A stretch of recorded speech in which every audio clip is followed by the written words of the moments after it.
मना व्रजः श्रयत इंदिरा शाश्वत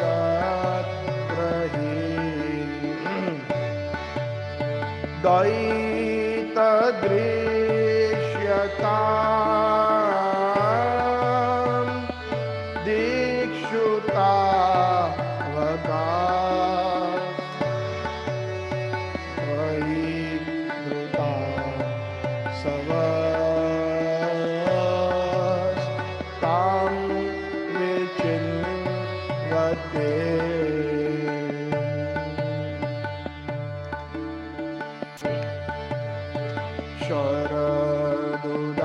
शरदुदाशये साधु जात सरसी जो दरन श्री मोषा दृशा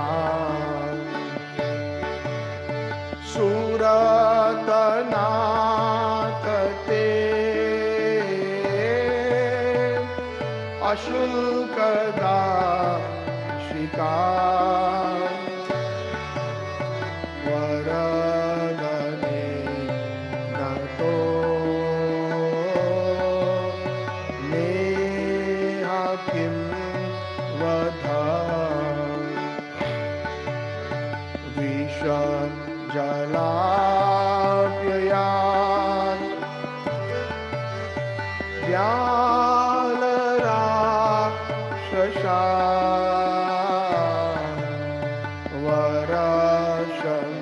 वरशमरुता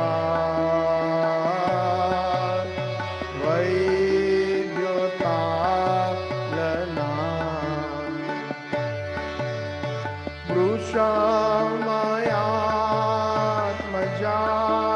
वृषमयात्मजान् विश्वतो भया वृषभते वयं रक्षिता मुहुः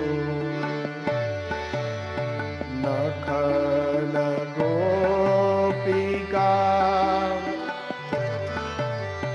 नन्दनो भवान्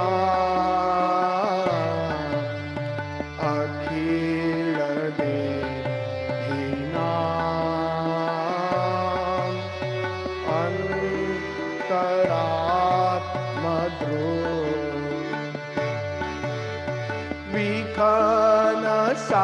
विखनसाथितो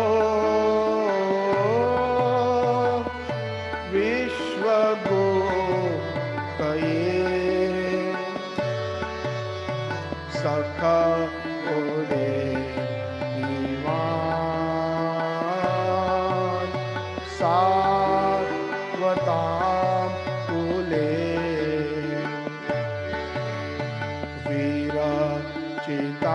वीरचिताभयं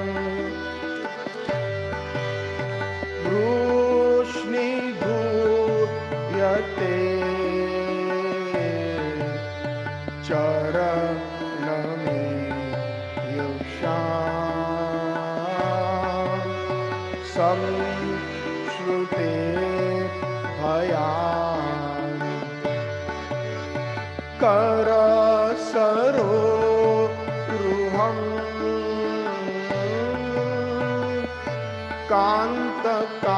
कान्तकामदं शिरसि देहिनः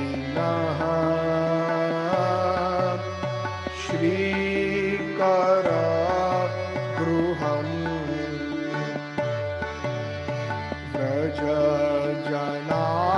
व्रजजनार्तिहन्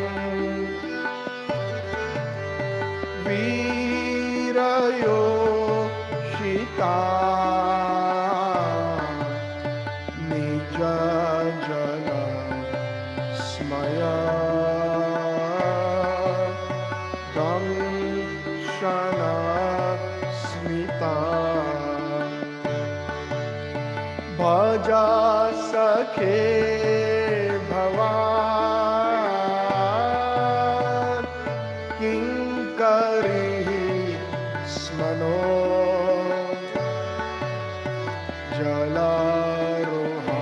जलारोहाननं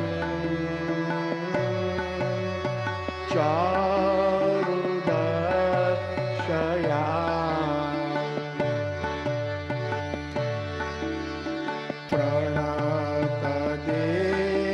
प्रणतदेहिनां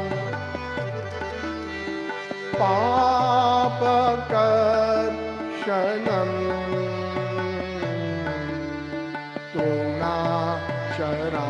तृणाचरामृगम्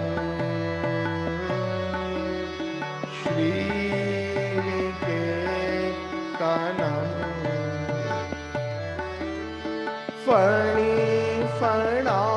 फणिफणार्पितं ते पादाम्बुजम् तृणतुषे शूलः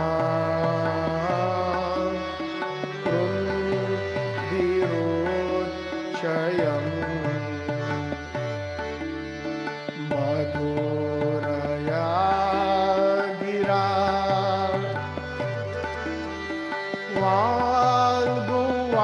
वाग्दुवाक्यया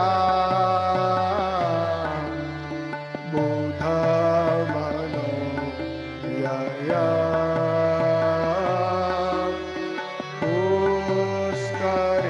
पुष्करेषणा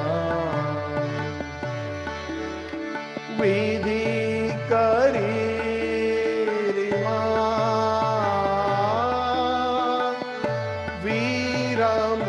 वीरमुह्यति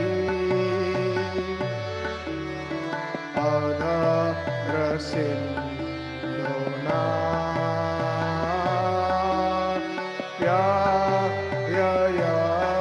प्याययस्वनः तव कथामृताम्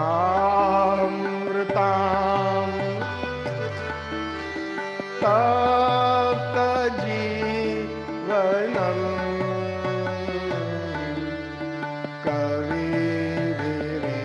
कविभिरीडितम्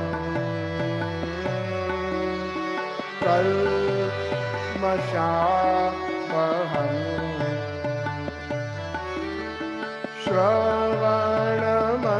श्रवणमङ्गलम्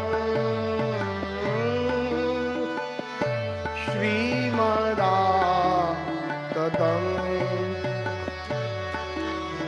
भुवि गृह्णन्ति ये भूरिदा जना। जय श्रील प्रभुपाद। प्रहसितं प्रिया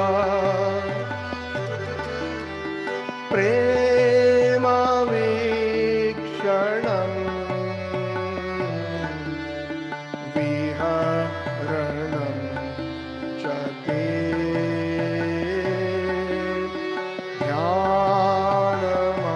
ध्यानमङ्गलम् रहसि संविदो व्याहृदि स्पृशः कुहकनो मनः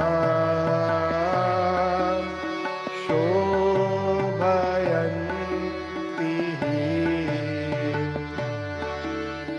चलसि यद्व्रजात् चारयान् पशु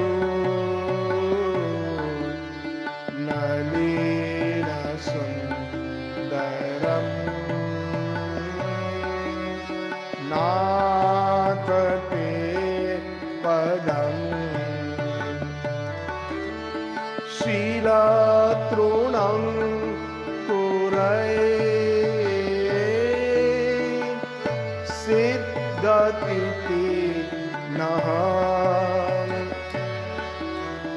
कलिलतां मनः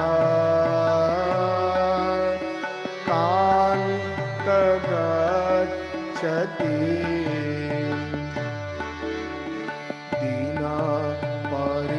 दीनपरीक्षये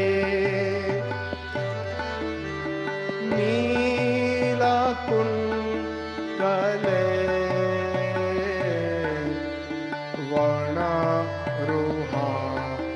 वर्णारोहाननं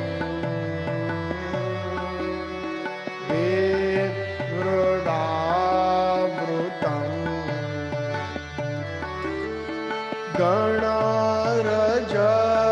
गणरजस्वलं दर्शयन्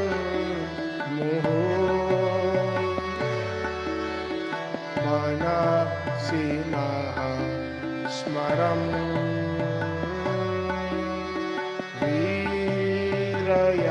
वीरयच्छसि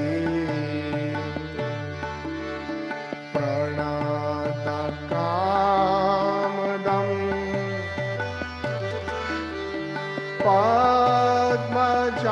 पद्मजार्चितं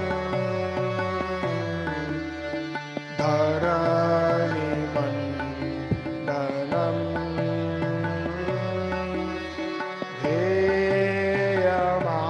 ध्येयमापदि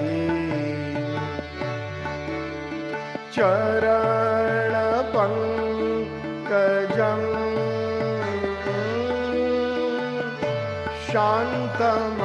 शान्तमञ्चते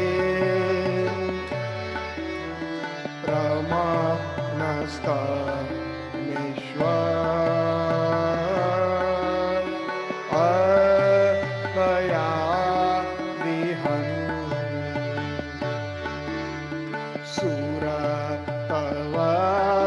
सुरतवर्धनम्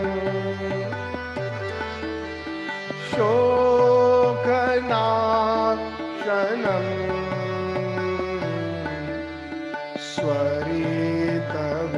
स्वरितवेणुना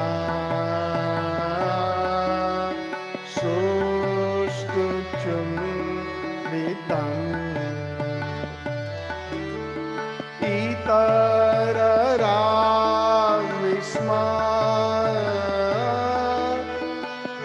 स्मरण नृणाम्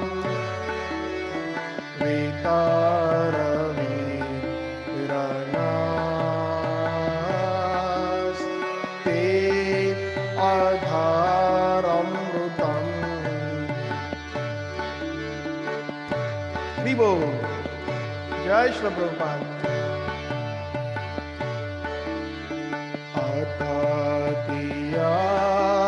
भवान्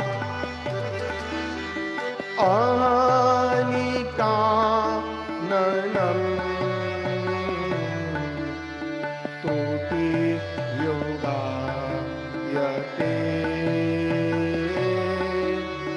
ताम् अपश्यताम्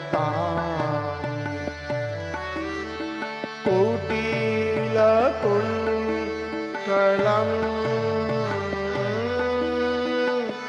श्रीमुखं च ते जड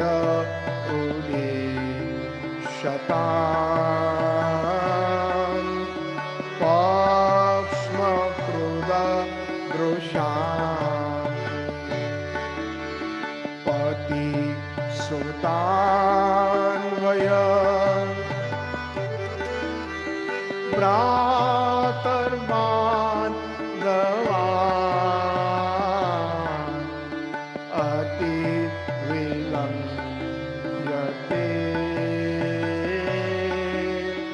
अन्ति अच्युतगता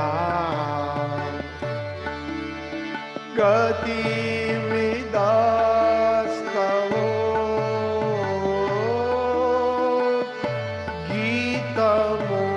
गीतमोहिताः कवयो शीतः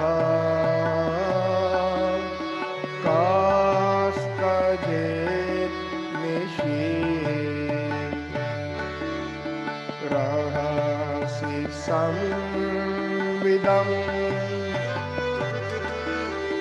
ruchayo dayam prahasita nanam prema vekshanam bruhad urahashviyo vikshadhamate moho ati spruha mohyate manaha praja vanakasam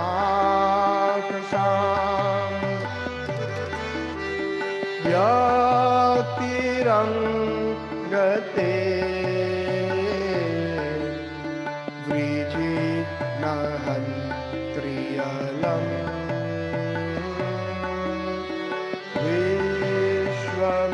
vishwamangalam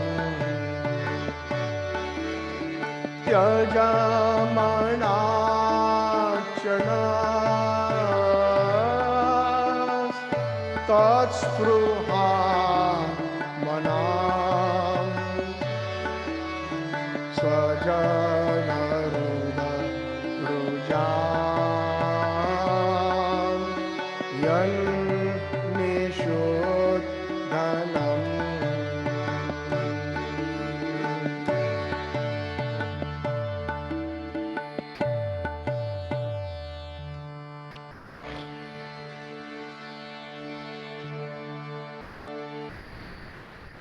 yate sujata charana buruham staneshu भीताः शनैः प्रियदधिमहि कर्कशेषु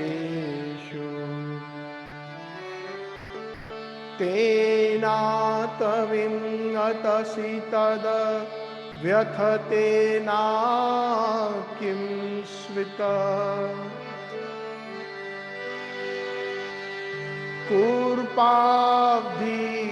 कूर्पाब्धिभिर्भ्रमति धीरा भवदायुषं नः. Verse 9 please.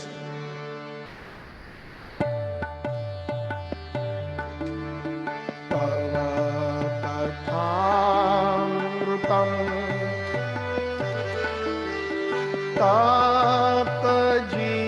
तापजीवनम्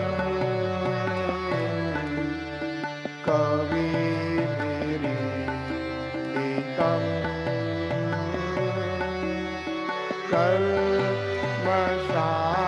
कल्मषापहम्. The nectar of your words and the descriptions of your activities are the life and soul of those suffering in this material world. These narrations, transmitted by learned sages, eradicate one's sinful reactions and bestow good fortune upon them. Shravanamangalam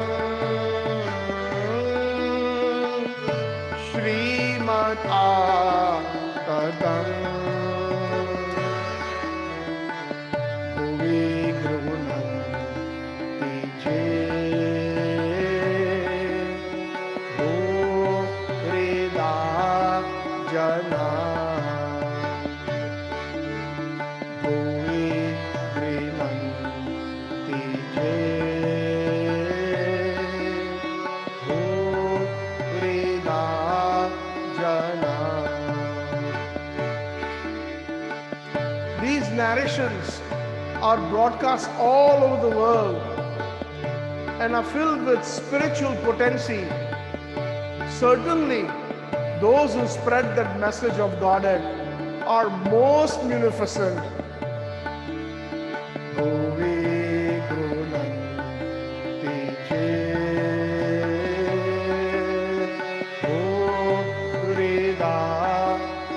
नाम।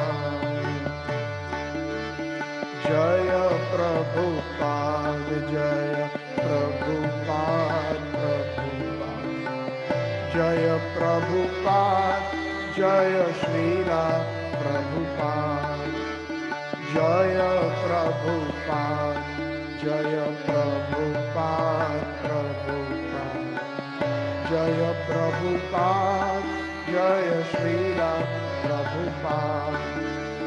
जय प्रभुपाद जय प्रभुपाद प्रभुपाद। जय प्रभुपाद जय श्रीला प्रभुपाद। जय प्रभुपाद जय प्रभुपाद प्रभुपाद। जय प्रभुपाद जय श्रीला प्रभुपाद। श्रीला प्रभुपाद तिरुभाव महामहोत्सव की जय। Srila Prabhupada left his body on this day in the month of Kartik. And whenever a great Acharya leaves, we sing the famous song of separation composed by Srila Narottam Das Thakur, Je Anila Prema Dhana. It is out of a lot of pain the Vaishnavas have to bear the loss of a great Acharya like His Divine Grace Srila Prabhupada. Let us all join in singing this wonderful prayer. Je Anila Prema Dhana Karuna Prachur. Je Anila Prema Dhana Karuna Prachur.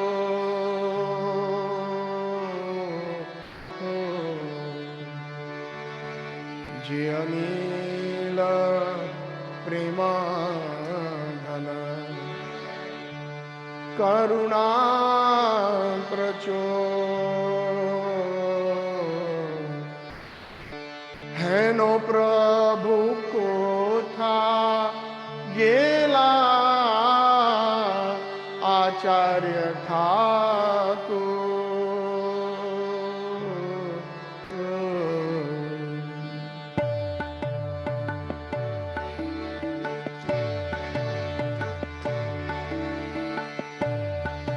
Je Anila Prema Dhana Karuna Prachur. Heno Prabhu Kotha Gela Acharya Thakur.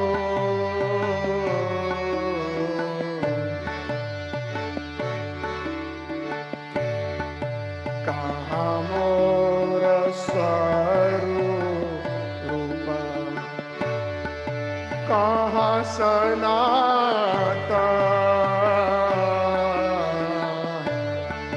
Kaha dasa raghunatha patita pavan. Kaha mora swarupa kaha sanatan.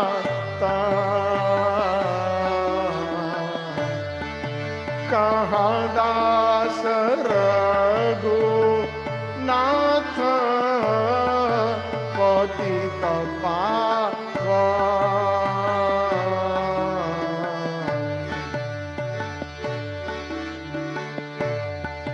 Kaha mora bhakta juga kaha kavira. Ekha kale kotha gela gora notora. Kaha mora bhatta कहाँ कबीरा एका काले कोथा गेला गोरा नटरा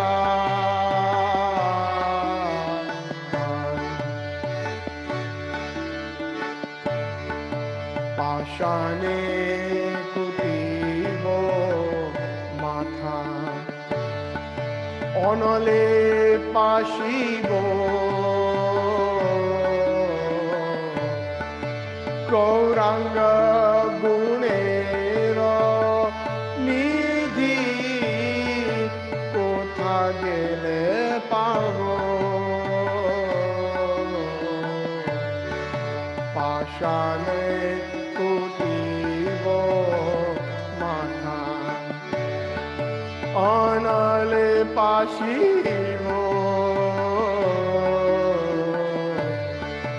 গৌরাঙ্গ গুণের নিধি কোথা গেলে পাব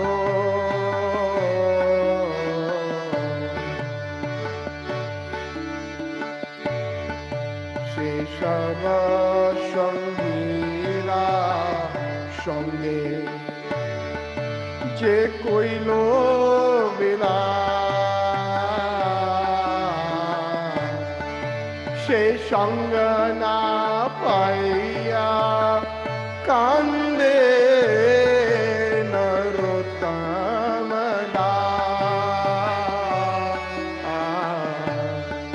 সে সব সঙ্গীরা সঙ্গে যে কইল বিলা সে সঙ্গ না পাইয়া কান্দে নরোত্তম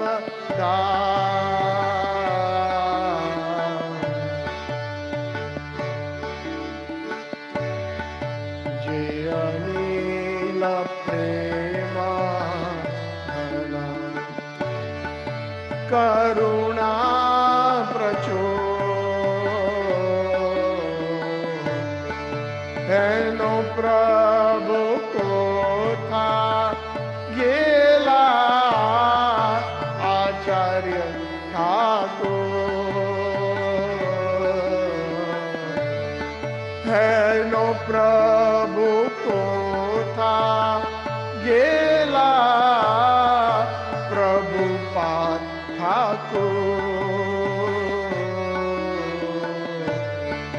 है न प्रभु कोथा गेला प्रभुपाद ठाकुर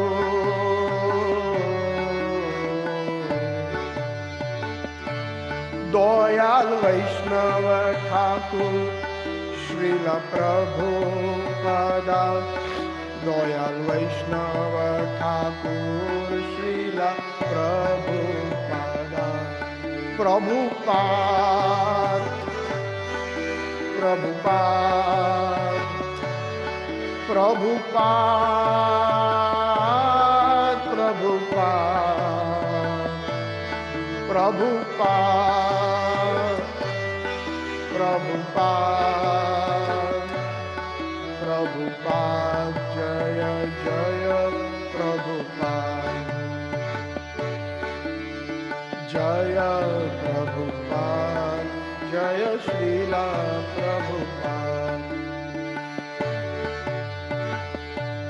प्रभुपाद प्रभुपाद प्रभुपाद प्रभुपाद प्रभुपाद प्रभुपाद प्रभुपाद प्रभुपाद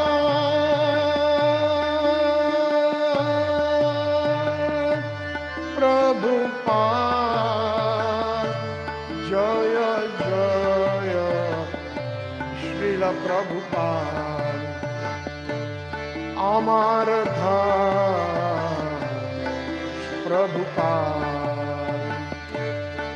পতিত পাবন আমার Prabhupada Prabhupada, Prabhupada, Prabhupada, Prabhupada, Prabhupada,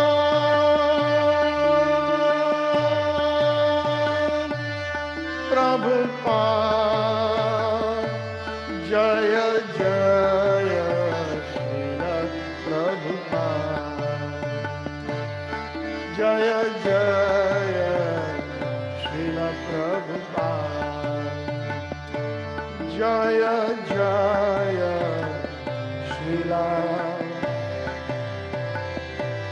Prabhupada.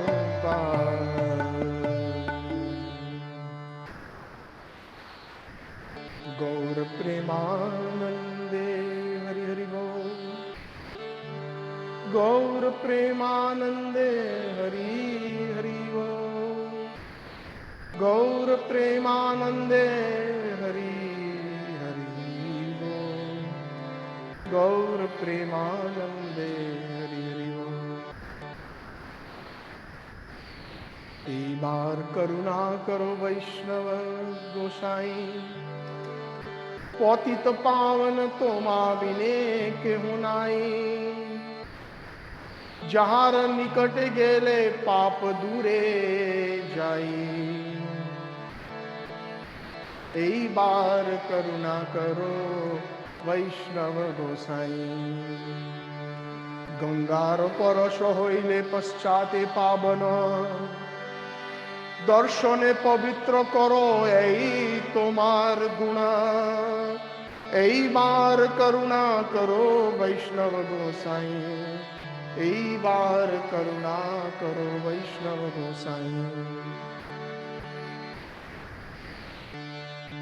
তোমার হৃদয়ে সদা গোবিন্দ বিশ্রাম, গোবিন্দ কোহে না মম বৈষ্ণব পরাণ।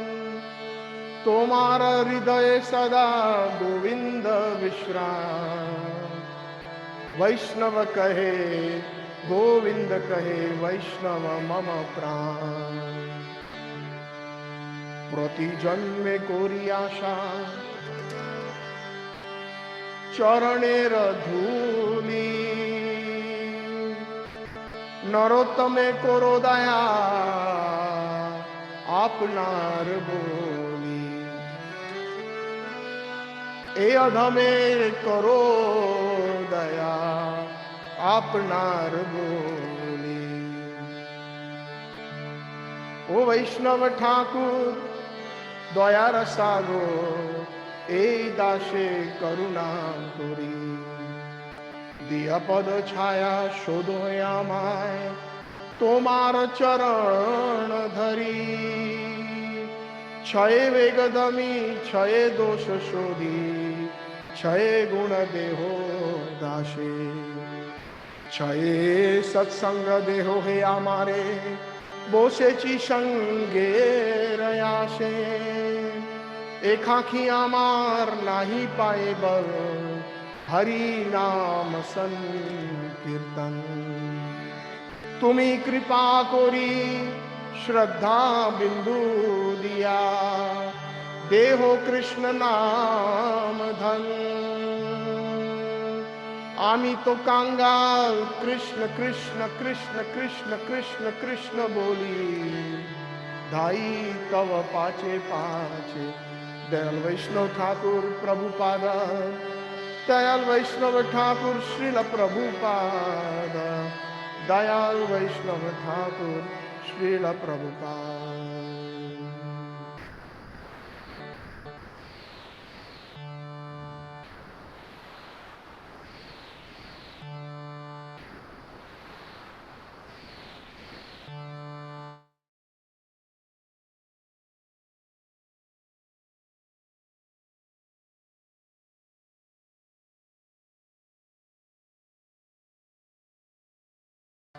हरे कृष्णा कृष्ण कृष्ण हरे हरे, हरे Ram Ram Ram Hare Hare.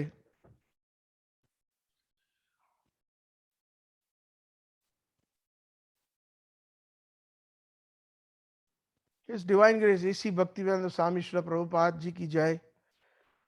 Srila Prabhupada's disappearance day Tirobhav Tithi ki jai.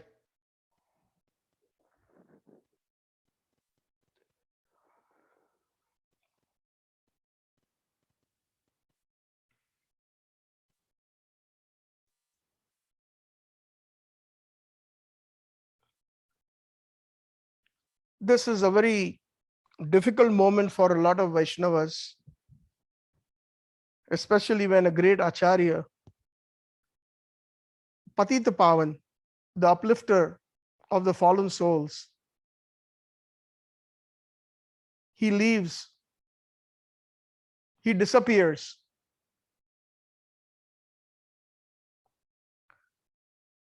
One time, one disciple of Srila Prabhupada asked him, Prabhupada, how do you feel?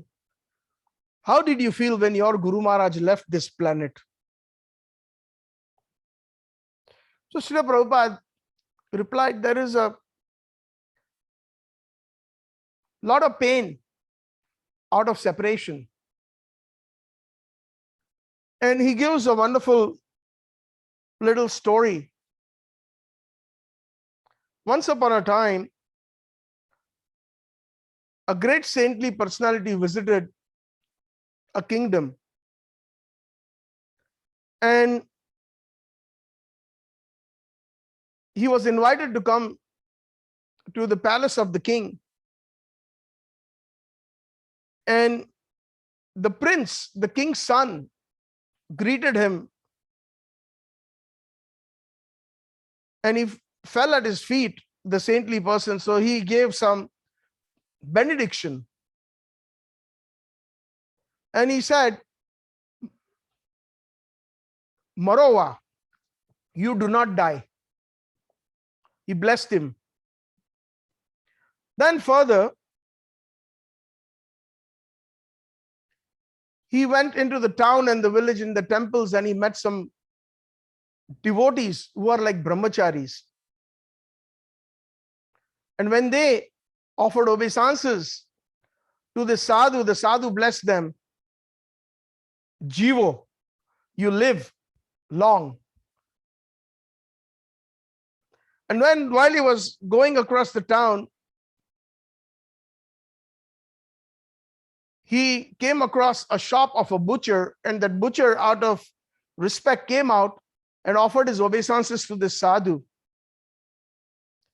And the sadhu blessed him and said, Ma jivo ma maro, you do not die or do not live. And then further, when he went again further down in the town, he met a wonderful Vaishnava, a devotee. And when the devotee offered his obeisances, this elderly sadhu gave him blessings. Jivova Marova. So what is the meaning of this particular, and what is the connection?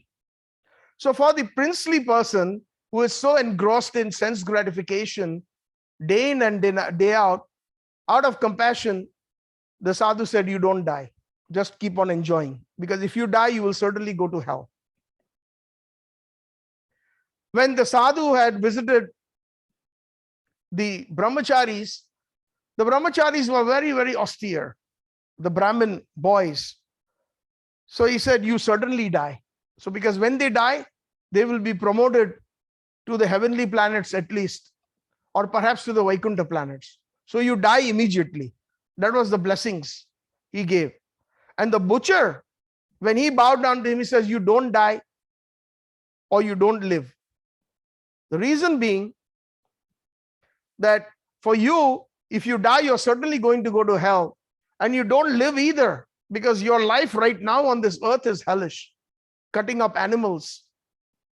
And when the Vaishnava approached this sadhu, he says, for you, Jivova Maro, doesn't matter whether you live or die. So that is what Srila Prabhupada mentioned when one of his disciples asked him on the disappearance day of His Divine Grace, Srila Bhakti Siddhanta Saraswati Goswami Thakur, Jagat Guru Srila Prabhupada. So whenever an Acharya disappears, there's a double feeling. There's a double feeling because out of separation, missing a Vaishnava, the separation itself, like we just sang the song of Narottam Das Thakur, Je Anila Prema Dhana. Where have these acharyas gone? Kaha Mora Swarup? Where is Swarup Damodar Goswami? Kaha Sanatan? Where is Sanatan Goswami? Kaha Gela Acharya Thakur? He wrote this song in separation of when Srinivas Acharya left his body. Srinivas Acharya was his contemporary god brother. They studied in Vrindavan under Jiva Goswami in Seva Kunj, right where the Radha Damodar temple is today. That's where Jiva Goswami gave instructions to Narottam Das Thakur, Srinivas Acharya, and one more great personality, who was three of them. I can't recollect the third one at the moment.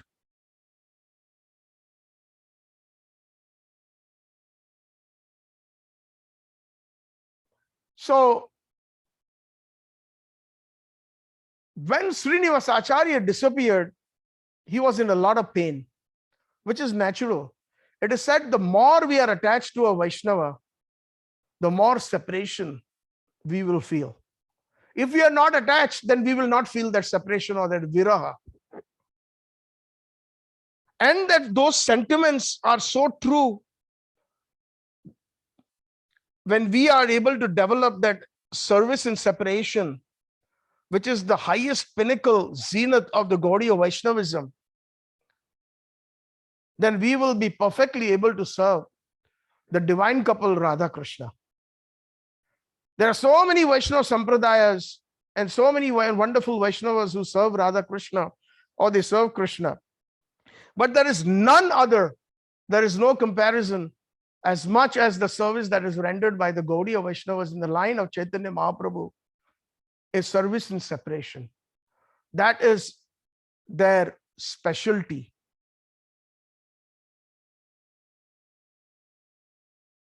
And we all know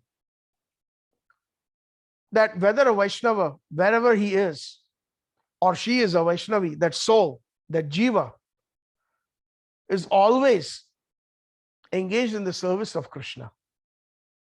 Swargeshu Narkeshu, Srimad Bhagavatam says, Swargeshu Narkeshu Samatulya Darshina. As far as a Vaishnava is concerned, whether he is asked to go to the heavenly planets or to the hellish planets, or Apavargeshu, or to the Vaikuntha planets, to the spiritual worlds, Samatulya Darshana. For them, it's an equal vision. Because a true Vaishnava, no matter where that Vaishnava is, always engaged in the service of the divine couple and their intimate associates. And this is this personality, Nama Om Vishnu Padaya Krishna Preshtaya Bhutale, who Shri Mate Bhakti Vedanta Swami Niti Namine. This personality known as Bhakti Vedanta Swami, someone who is so dear to Sri Krishna. See, we every day, hundreds and thousands of devotees pronounce and recite Srila Prabhupada's Pranam Mantra. Pranam Mantra, basically, it imbibes the transcendental qualities wonderfully in one shloka or a couple shlokas, in a couple verses or one verse or several verses, that describes the quality, the transcendental quality of that great personality.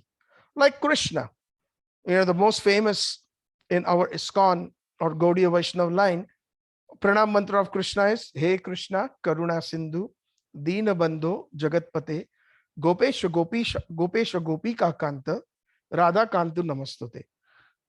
Out of many, many Pranam Mantras, this is one of them. Radharani's Pranam Mantra, the most famous, especially in our ISKCON movement. Tapta Kanchana Gaurangi, Radhe, Vrindavaneshwari, Vrishabhanu, Sute Devi, Pranamami Hari Priya. So, hey Krishna, Karuna Sindhu, you're the ocean of mercy. Dina Bandhu, you're the friend of the fallen. Jagatpate, you are the Lord and Master of all the universes of creation. Gopesh, you are the master of the gopis. Gopika Kanta, and in particular, you are the Kanta or the lover of Radharani. Radha Kanta Namastute. I offer my obeisances to that lover of Radharani.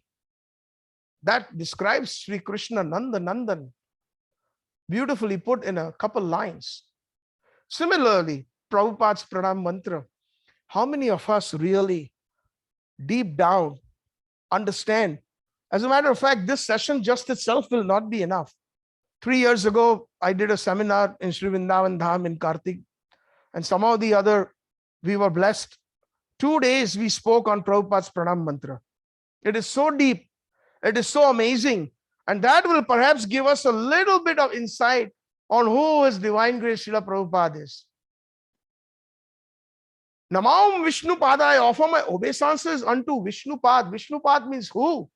It is not that Vishnu, we are not concerned with the Vishnu in Vaikuntha. Then what does that Vishnu mean? That Vishnu means Vishnu in Sanskrit. If I translate that into simple English, means one who is omnipresent, one who is present everywhere. And the bhav of the word Vishnu here means that it is Nandan Nandan, Yashoda Nandan, Radhika Raman, Krishna, Gopi Jana Vallabha Krishna, Radha Govinda, Radha Ras Bihari Krishna.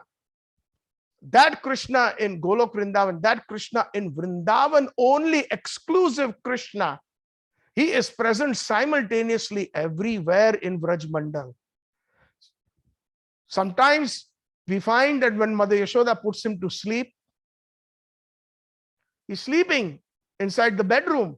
But we find that the gopis are complaining that he was just here in my house stealing butter. Another gopi said that yes, he was in my house stealing butter.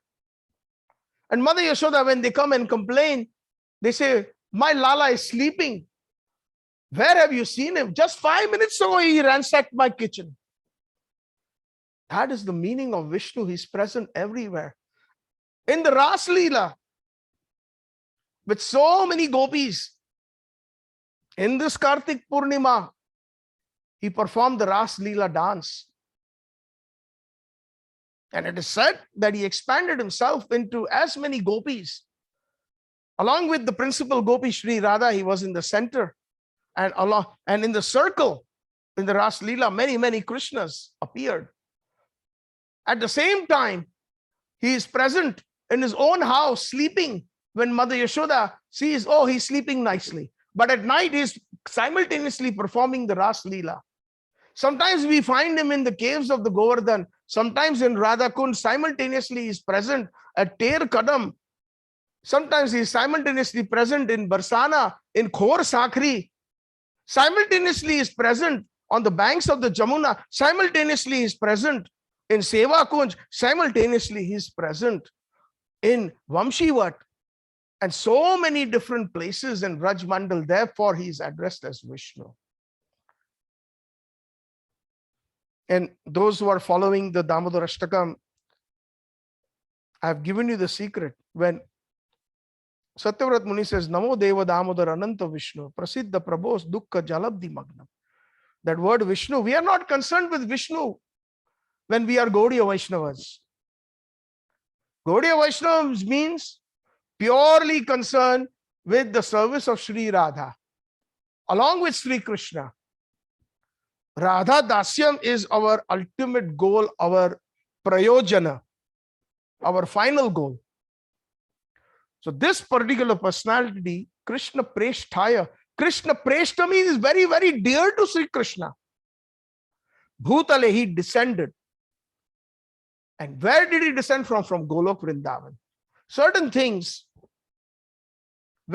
as we mature in our bhakti by the mercy of Guru and Gauranga, there are so many things in one word, like whether it is reading Srimad Bhagavatam, or whether we analyze Srila Prabhupada's Pranam Mantra, there are so many deep-rooted meanings behind it. It is not that Srila Prabhupada, once he goes home back to Godhead where he is as a Nitya Siddha Parshad of Sri Krishna, and when Krishna or Radharani says, go down to the material world and save all those souls, without an iota of argument or a question, yes, my dear Radhe, I will certainly go, as you wish. Leaving the company of the divine couple and the associates, the gopis, the manjaris, and the Vrajvasis, the eternal residents of Golok, Srila Prabhupada descended to this material world for our sake. Today we are all gathered because of his divine grace. Otherwise, who knows where we would have been? We are still lost. Let's not be under that illusion. But we would have been completely lost had we not come across his divine grace's teachings.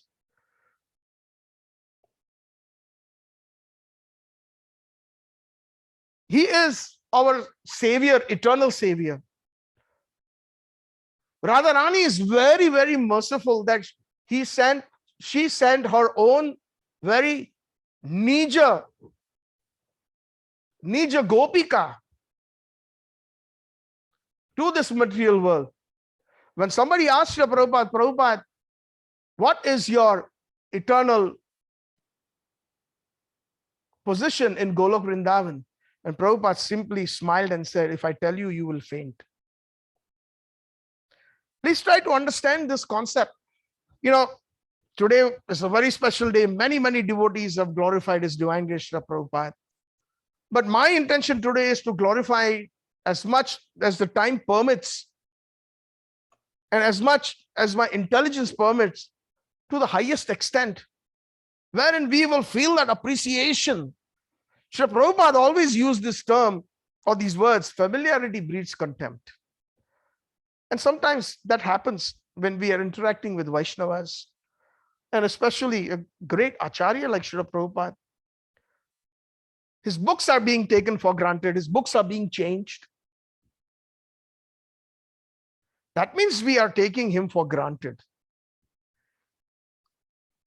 For those who are taking his divine grace for granted, for those who claim to be his disciples, a disciple is a disciple if they follow the instructions of the Acharya or the Guru Maharaj, not just by simply taking initiation. It doesn't make one a disciple. Sishya, the word Sishya in Sanskrit, if we translate that into English, is one who is ready to accept chastisement or discipline, or one who is ready to be disciplined, is Sishya. And Guru means, there are more than one meanings, couple general meanings.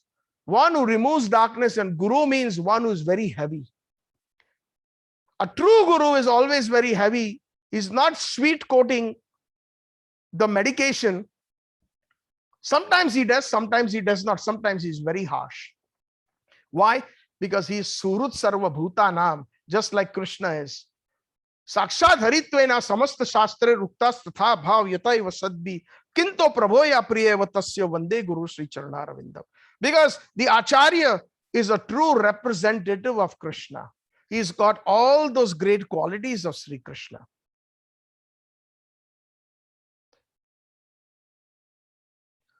And Krishna praised is so dear. There are so many, actually speaking, 3/4, most of you all may know this, of the creation of the Supreme Lord is spiritual. 75%. 25% is material. And within that 25%, there is millions and millions of universal systems known as Brahmans.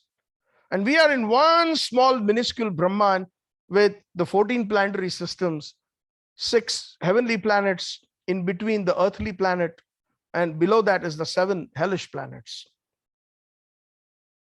75% are full of spiritual planets that are inhabited by the personalities of Godhead along with the devotees who serve them. So can you imagine, we have not even scratched the surface of this particular planet Earth. Many, many places. Recently, 2 weeks ago, I was in Mexico, and we had a program there as well. And I had taken a personal holiday along with my wife. And I was just amazed at the creation of Krishna. I had gone scuba diving, a little bit off tangent, but there's a reason why I'm saying so. And whenever I go scuba diving, I find that, Krishna's creation is so amazing. I've done many dives in the ocean, but this time I got a chance to dive into the deep caverns that were there in Mexico. Those are known as cenotes. And they're very deep. Sometimes you cannot see the bottom. And my coach, or the teacher who was taking me, there was some special training required to go into the dark caves, into deep into the waters. He said that there is 1,100 kilometers of underground rivers, 1,100, and just a few of the cenotes, or the little openings, have been discovered. Some of them have not even been discovered. One person or explorer, he just happened to found this particular cenote is known as the La Pit in El Pit, I'm sorry, in Spanish, meaning the pit. The pit is meaning it's like a huge naturally formed well. That is not like a well that we can think. It's a huge mass of land because of the limestone formations and the porous nature. Rain cannot accumulate on the ground in the forest. This is deep down in the forest, in the jungles. And sometimes what happens is, due to the accumulation of the water underground and the rivers overflowing, the land collapses and it forms a huge rim. And then it creates an opening of water. Huge. Maybe some of them could be about 50 times the size of a normal Olympic-sized swimming pool. That big. And then there is underwater ecosystems. So we have not, what I'm trying to say is, we even on this earthly planet, we have not discovered even a certain fraction, including all the different galaxies and all the different places in the universal systems. What to talk about the 75% which is made of the spiritual personalities and spiritual kingdoms and spiritual planets inhabited by those personalities. So they are a majority, 75%. And that's, Vaikuntha is not empty. It is full of people, full of devotees who are in the service of the respective lordships, whether it is Lord Ramachandra or Lord Narayana or the different forms of Vishnu, or it is Lord Narsingadev, he has his own planet. Lord Vamandev has his own planet. Matsya Avatar has his own planet, etc. So many different Advaitam, Achyutam, Anadim, Ananta Rupam, many forms of the lordships, they all reside in Vaikuntha. But the topmost planet is Golok Vrindavan. And Srila Prabhupada descended from that planet. And what happened? He came here and went through the most difficult situations. He's Krishna Preshta. He's so Preshta. Preshta means very dear. And there's so many devotees, as I said, in Vaikuntha, including Golak, but there are very few that are Preshta. And the most difficult task or the most challenging task are given to those who are capable of doing so. I like to use this example. It's like when we have, let's say, a wedding in the family, and there's so many relatives, and they all want to help out. Oh, I can do this for you. I can do that. I can do that. But the main service or the most important services are given to the most reliable person amongst all the relatives. That once the father of the groom or the bride says, or the mother says that, my dear brother, you have to do this, and it's your responsibility. Make sure that all the caterers are all good to go and there's nothing missing. And when the guest comes, the Bharat comes, you have to make sure that all these things are all in line and everything is perfect. Don't worry, sister. Don't worry, my brother-in-law. I will take care of it. And once he says, I will take care of it, the parents of the bride or the groom can rest in peace. We told the most reliable person. So amongst the Ananta Koti devotees, there are a few that are Preshta, very, very dear. Chaitanya Mahaprabhu says that in the second verse of the Sistastakam, Nam Namakari Bahuda Nija. The word is Nija Sarva Shaktis, most intimate Shaktis, his energies. That is his divine grace, Srila Prabhupada. He was sent to do the most difficult task. That is his divine grace. Bhakti Siddhanta Saraswati Thakur Prabhupada. Namam Vishnupadaya Krishna Preshthaya Bhule Srimate Bhakti Siddhanta Saraswati iti namine. He is also Krishna Preshth. All the acharyas in our Gaudiya line are Krishna Preshta because they are very Preshta to Srimati Radharani. And who are they? Bhakti Siddhanta Saraswati Thakur is Nayana Manjari. Srila Bhakti Vinod Thakur is Kamla Manjari. Srila Gaur Kishore Babaji Maharaj is Guna Manjari. Rup Goswami is Rup Manjari. Sanatan Goswami is Labanga Manjari. Jiva Goswami is Vilas Manjari. Narottam Das Thakur is Champaklata Manjari. Loknath Goswami is Manjulali Manjari. Krishnadas Kaviraj Goswami is Kasturi Manjari. So on the entire parampara that we are talking about are most intimate servitors of Srimati Radharani, very young gopis. Srila Prabhupada did not reveal who he is. And as a matter of fact, just for those who don't know, who composed Srila Prabhupada's Pranam Mantra? Srila Prabhupada himself. Yes. And somebody may think, how can that be possible?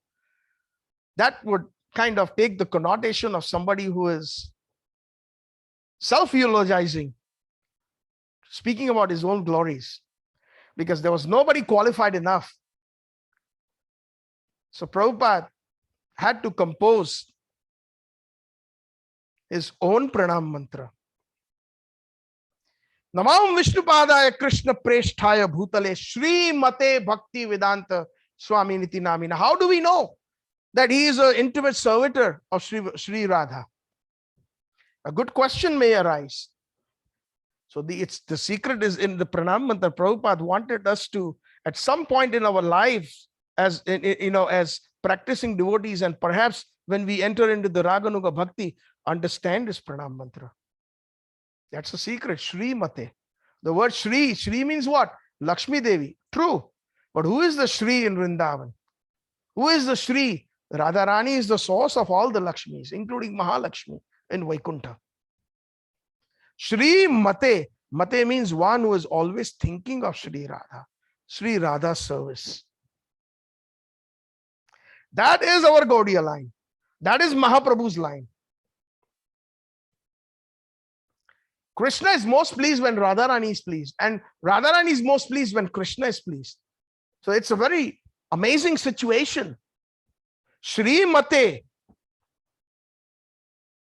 And what? Bhakti Vedanta Swami iti namine. He is known as Bhakti Vedanta Swami. Do you all know what his sannyas name was? Srila Bhakti, our Srila Prabhupada, he took sannyas from his senior god brother, Srila Bhakti Pragyan Keshav Maharaj. He took the Harinam and the Brahma Sambandh, or the second initiation, from Srila Bhakti Siddhanta Saraswati Thakur. But sannyas, when Bhakti Siddhanta Saraswati Prabhupada appeared in his dreams, take sannyas. And at that time, he was a grihastha. And he mentions to some of the god brothers, especially Bhakti Pragyan Keshav Maharaj, his senior god brother, Acharya Kesri. That's what he used to be called in the Gaudiya Math. Acharya Kesri. He said that, what a dream I had. Guru Maharaj came in my dream and he's asking me to take sannyas. 3 times he has come. At that time, he went to the other Gaudiya Math Mahantas, or the leaders, and they said, no, you just serve the Math. We will see about it later. But Bhakti Pragyan Keshav Maharaj said, yes, I will give you sannyas. So if you all go to the Toronto temple and many other temples, you will find that there is the reception desk. When you enter the reception desk, into the hallway, the first doorway, then the reception desk, and the second doorway. There are two doorways going into the main temple. Across the second doorway, there is a picture of Srila Prabhupada with another elderly god brother and his sannyas guru and god brother seated on a chair. Prabhupada is standing on his right, and the other god brother is standing on the left. They were both initiated into the sannyas ashram by Bhakti Pragyan Keshav Maharaj.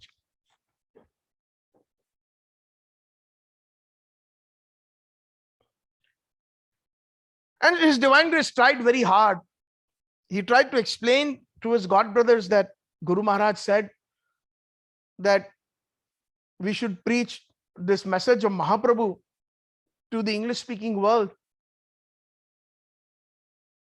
But they said, no, no need to go to the foreign countries. You stay in the mutt and serve. And he tried so hard, but eventually Bhakti Pragyan Keshav Maharaj understood him, gave him sannyas, and then eventually he had to actually open his own institution, which is the International Society of Krishna Consciousness. The instruction of the Guru is paramount. Even at the expense of giving up God brothers and God sisters and the neophyte Vaishnavas, or the Vaishnavas who do not understand the higher purpose. When you give them up, it is perfect, just like following in the footsteps of Prabhupada, if we are completely determined. But if we are political in nature and we should do the right thing, certain person is in a certain good position, we should be in his good books, no matter whether that person has the perfect understanding or not, or whether that person is reading Prabhupada's books or not, or preaching on the lines of His Divine Grace Srila Prabhupada or not. But because that person is in a good position, we need to be in this society, to be recognized. If that was the situation with Srila Prabhupada, just to be recognized, then he would have fallen victim to his other senior god brothers who are simply behind the brick and mortar, which Srila Bhakti Siddhanta Saraswati Thakur had predicted in the year 1935 when Prabhupada went for the Rajmandal Parikrama at the banks of Radhakund. A most dear servitor of Radharani, Nayana Manjari, tells Abhay Charana Ravinda Das, Agun Jolive, there will be after I leave in this mud, there will be a fire. Of course, that was allegorical, not like a real fire, but fire meant is the devotees will fight with each other. They will want my room. They will want the best room. I want this marble room. I want that room. I want this room. And then he instructed Srila Prabhupada, Abhay Charana Ravinda Day at that time, Abhay Charana Ravinda Das, when you get money, print books. These two instructions Srila Prabhupada took to his heart at the expense of even cutting relationships with the other Vaishnavas. Higher purpose. That is why he is Krishna Preshta. And that is why he is Srimate. And that is why he is Bhakti Vedanta. Actually, his sannyas name given by Bhakti Pragyan Keshav Maharaj is Swami Maharaj. Just like we have different sannyasis in our ISKCON, Gopal Krishna Maharaj or Bhakti Charu Maharaj or Tamal Krishna Maharaj. So many different, Loknath Maharaj, so many different names. Prabhupada's name as a sannyasi was Swami Maharaj. Most people in ISKCON don't know that. Why? Because we don't study the life of Prabhupada. Read everywhere before we all go into all those Bhakti Shastri courses and Bhakti Vaibhav and this and that. My humble request, please read Prabhupada's Leela Amrit. Every word, digest it. If you read it once, read it again. Let us not become a social person trying to brag about how many times we read the Bhagavad Gita or how many times we read the Bhagavatam. Question is, how many times did we read Srila Prabhupada's Leela Amrit? Whatever I'm speaking today is from the Leela Amrit. Swami Maharaj. But later on, due to his erudite bhakti scholarship, during the time when Bhakti Vedanta Swami Srila Prabhupada at one of the appearance days in Bombay, Gwalior Tank Mutt, I think it was 1932. He wrote a poem in English glorifying his Guru Maharaj. Such erudite scholarship, not only in Sanskrit, in Bengali, and also in English.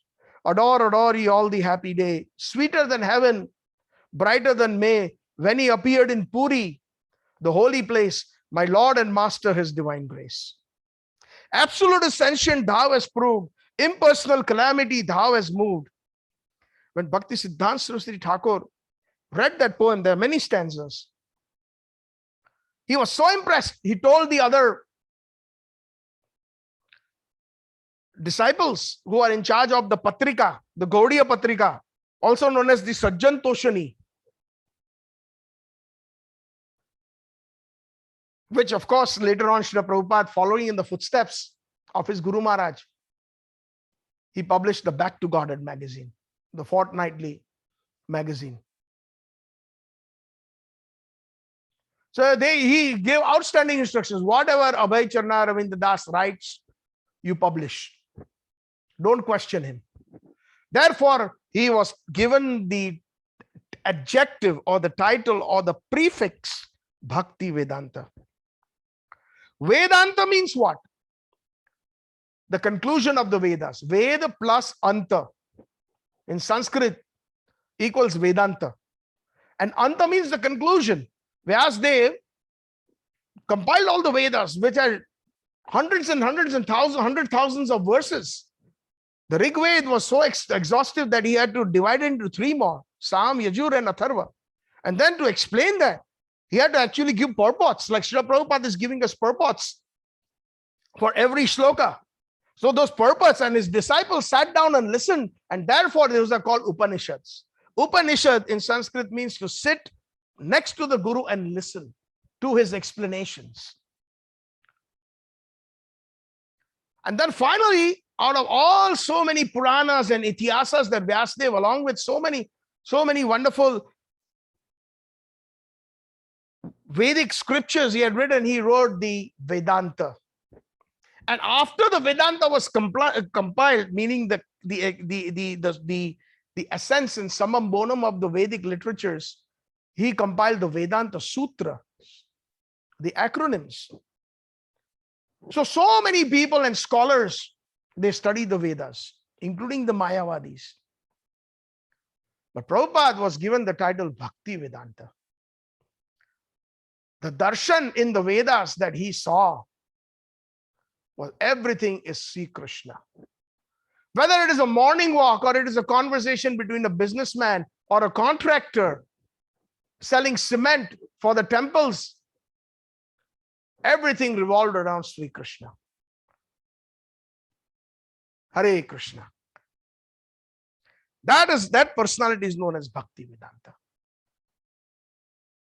Everything is in light of bhakti. Not in the light of I am God, or you are God, or we are all God, or we are all energies. Aham Brahmasmi. From the monistic perspective, Satchitananda Rupam Shivoham Shivoham, I am He, I am God. Those are Vedantists who have studied the Vedas and they have come to that conclusion. But no, Premanjana Churita Bhakti Vilochanena Santa Sadaiva Hridayeshu Vilokayanti Yam Shyama Sundaram Achintya Guna Tattva Govindamadi Purusham Tamaham Bhajami. The pure devotee who is full of, with the ointment of love, he is seeing everything is Sri Krishna. That is why Srila Prabhupada, this is from my childhood, I've read many philosophical books and many different faiths, right from the Bible to the Quran to the different Buddhism and even the different the branches in Vedic culture that we find in India. I read all these books in English mostly, but never ever I had come across these words the Supreme Personality of Godhead. So the word is personality. God is a person. Srila Bhakti Siddhanta Saraswati Thakur, when the Mayavadi sannyasis used to cross his path, they would immediately change. Because Bhakti Siddhanta Saraswati Thakur would sometimes catch them and say, why do you think God is not a person? When Srila Prabhupada came to New York in 1966, 65, later on in 1966, lawyer Mr. Goldstein, a Jewish lawyer, along with some of the followers of Srila Prabhupada, those hippies, he wanted to form, the lawyer said you should form a non-profit organization. So Prabhupada said, yes, very good. We shall form a non-profit organization. So then the lawyer wanted the name, 26 Second Avenue, right there. They were all seated. Some of the close first batch disciples of Srila Prabhupada or followers of Srila Prabhupada. So Prabhupada said, we will call it the International Society for Krishna Consciousness. So amongst them, some of them who are intellectuals, and perhaps I think even Allen Ginsberg, one famous poet, he was present. Professor Howard Wheeler was present. And the lawyer, Mr. Goldstein, he was present. And then they said that, Swami, perhaps, we can name our society the International Society for God Consciousness. You will attract a lot more people. But Prabhupada said, no, Krishna is God and God is Krishna. With so much conviction and firmness. And that is the reason why this society is called the International Society for God Consciousness, for Krishna Consciousness, and not God Consciousness. But today, we find so many, they're scared to speak Hare Krishna. They don't want to call it temples, Hare Krishna temple. They want to call it the Festival of India, the Jagannath Rath Yatra. They want to call it Bhakti Yoga Club. They want to call it yoga clubs. But they do not want to greet anybody. Oh, they will be afraid to come to the temple. Oh, they will be afraid if we say the word Krishna. Where did that irregularity and weakness come from? This is Maya playing. Why can't we learn what Prabhupada with the conversations, his Leela Amrit is like the Bible, the summum bonum of everything. Even if we don't study the Bhagavad Gita or we don't study Srimad Bhagavata or any of the scriptures, if we simply hear Srila Prabhupada's life and the way Srila Prabhupada dealt with everyone, it's full of Krishna consciousness.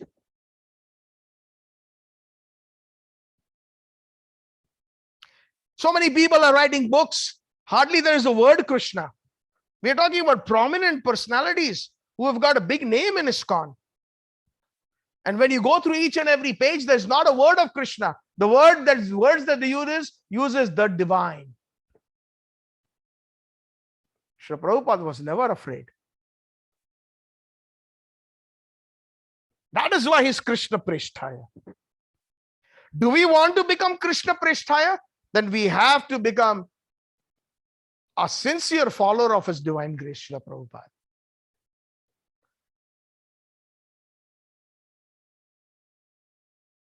Krishna Bhakti Vedanta Swami Iti Namine, known by Bhakti Vedanta Swami. Swami Maharaj was given the title of Bhakti Vedanta Swami. Namaste Saraswate Deve, Gauravani Pracharine. So here we also get another indication that Srila Prabhupada is a very, very dear personality who is very close to Saraswati Thakur. Most of the people, they mispronounce Prabhupada's pranama. They say, Namam Vishnupadaya Krishna Preshta Bhutale Srimate Bhakti Vedanta Swami Niti Namine Namaste Saraswati Devi. No, it is not Saraswati. Saraswati Devi is the goddess of knowledge or the goddess of music, etc. That has got nothing to do with Srila Prabhupada's pranam mantra when we are glorifying Srila Prabhupada. In Sanskrit, the son of Vasudeva is known as Vasudev. A with a line on top. The daughter of Janak Raja is known as Janaki, or the consort of Lord Ramachandra. So the spiritual son of Srila Bhakti Siddhanta Saraswati Thakur is known as Saraswati. Srila Bhaktivinoda Thakur used to address Bhakti Siddhanta Saraswati Thakur as Saraswati because he was erudite in scholarship. He was given that title at the Calcutta University because of his book on astrology that he had composed, known as the Surya Siddhanta, and he was given the title of Saraswati. So the son of Saraswati is Saraswati. And Saraswati Thakur is Nayana Manjari, a very, very dear servitor of Rupa Manjari. And Rupa Manjari is a dear servitor of Lalita Sakhi. And Lalita Sakhi is a very dear Sakhi of Radharani. So that shows the connection that A.C. Bhaktivedanta Swami Prabhupada is indeed one of those Manjaris. But in spite of that, he came down. In 1965, Srila Prabhupada, prior to that, he had left home in 1954 and taken sannyas. He gave up his family. His business had started to fail miserably. Whatever he did was not going. He could not pay his servants. He could not pay his employees. He could not pay his rent. This was in Allahabad. And Prabhupada had made some plans. All these business plans that he made, and there was a kerosene lantern, and suddenly there was a gust of wind that came.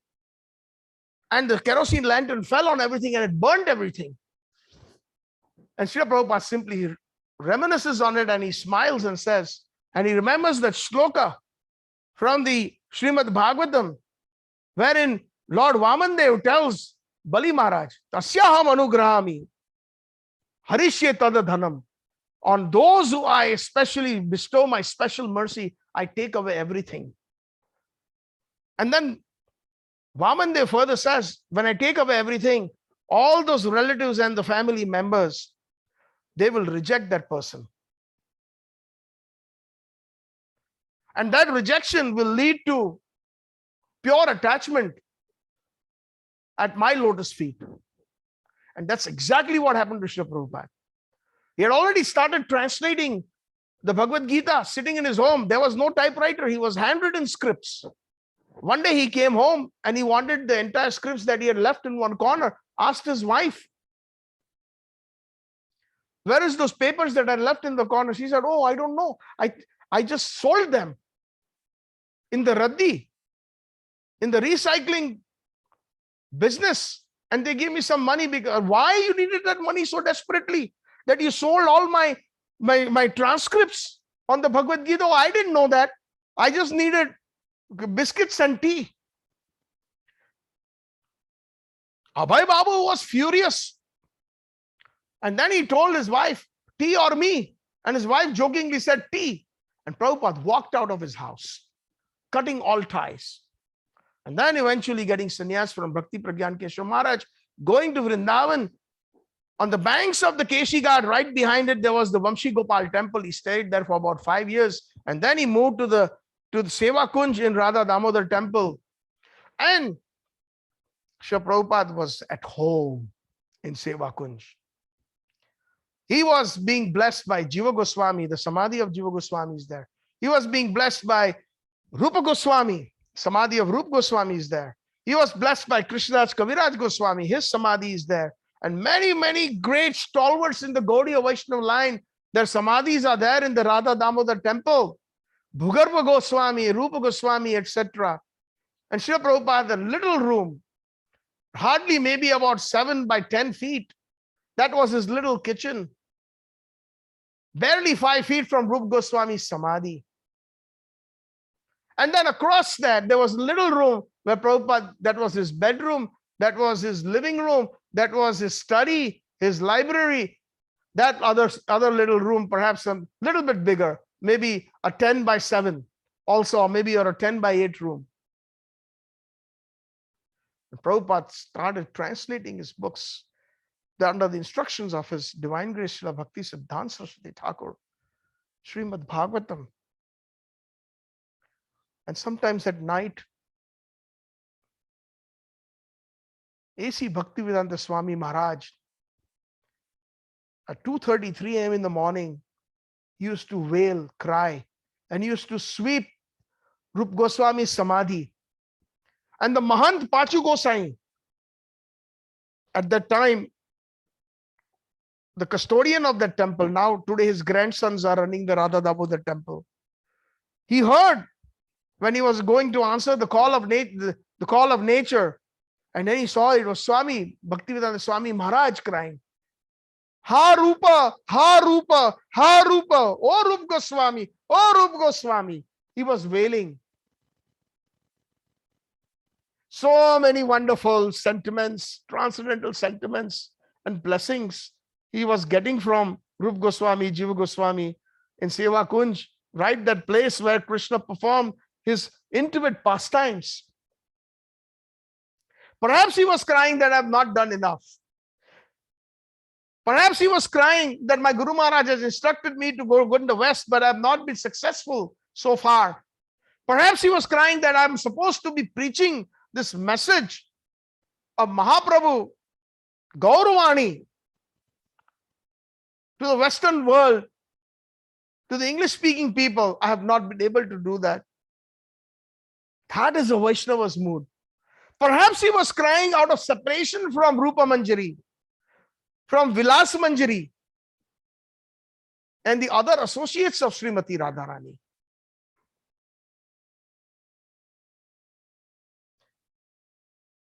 When Srila Prabhupada, as Abhay Charana Ravinda De, born to a very nice Vaishnava father, Gaur Mohan De, a cloth merchant, very humble, he reminds himself that how my father was such a wonderful Vaishnava.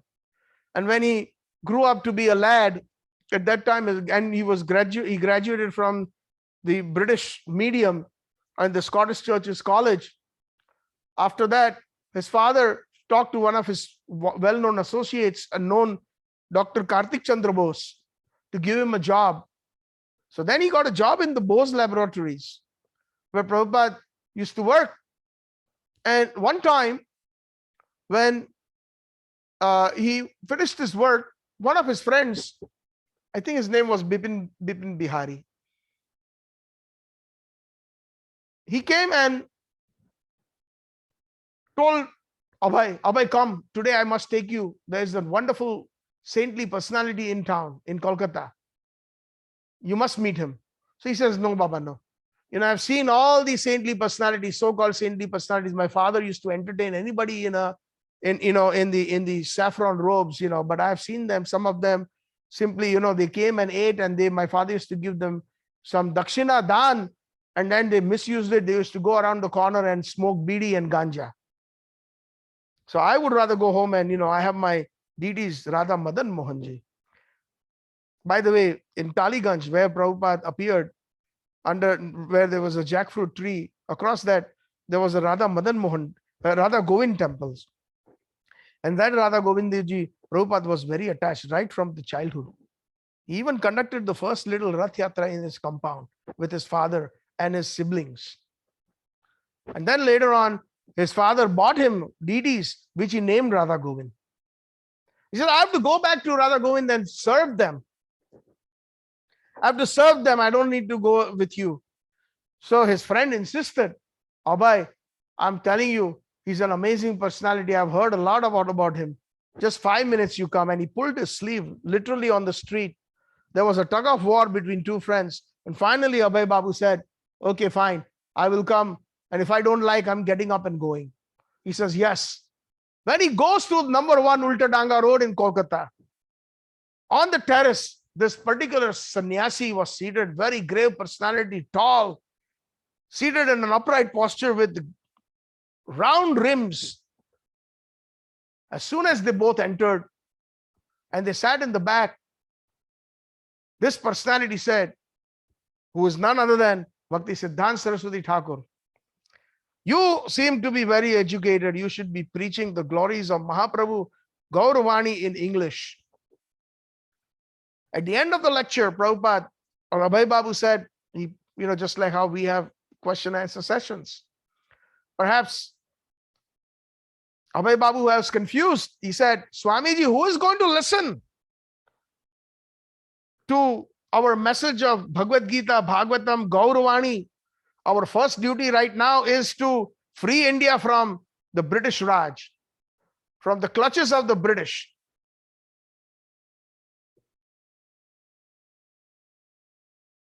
So what is the answer? And as a matter of fact, Abhay Babu had already taken to the Gandhi movement. He had taken to what is known as Swaraj, where everything that was English was to be rejected. The English clothing, the English made cloth. Even Prabhupada had rejected the English degree, the convocation at Scottish Churches College when he had graduated.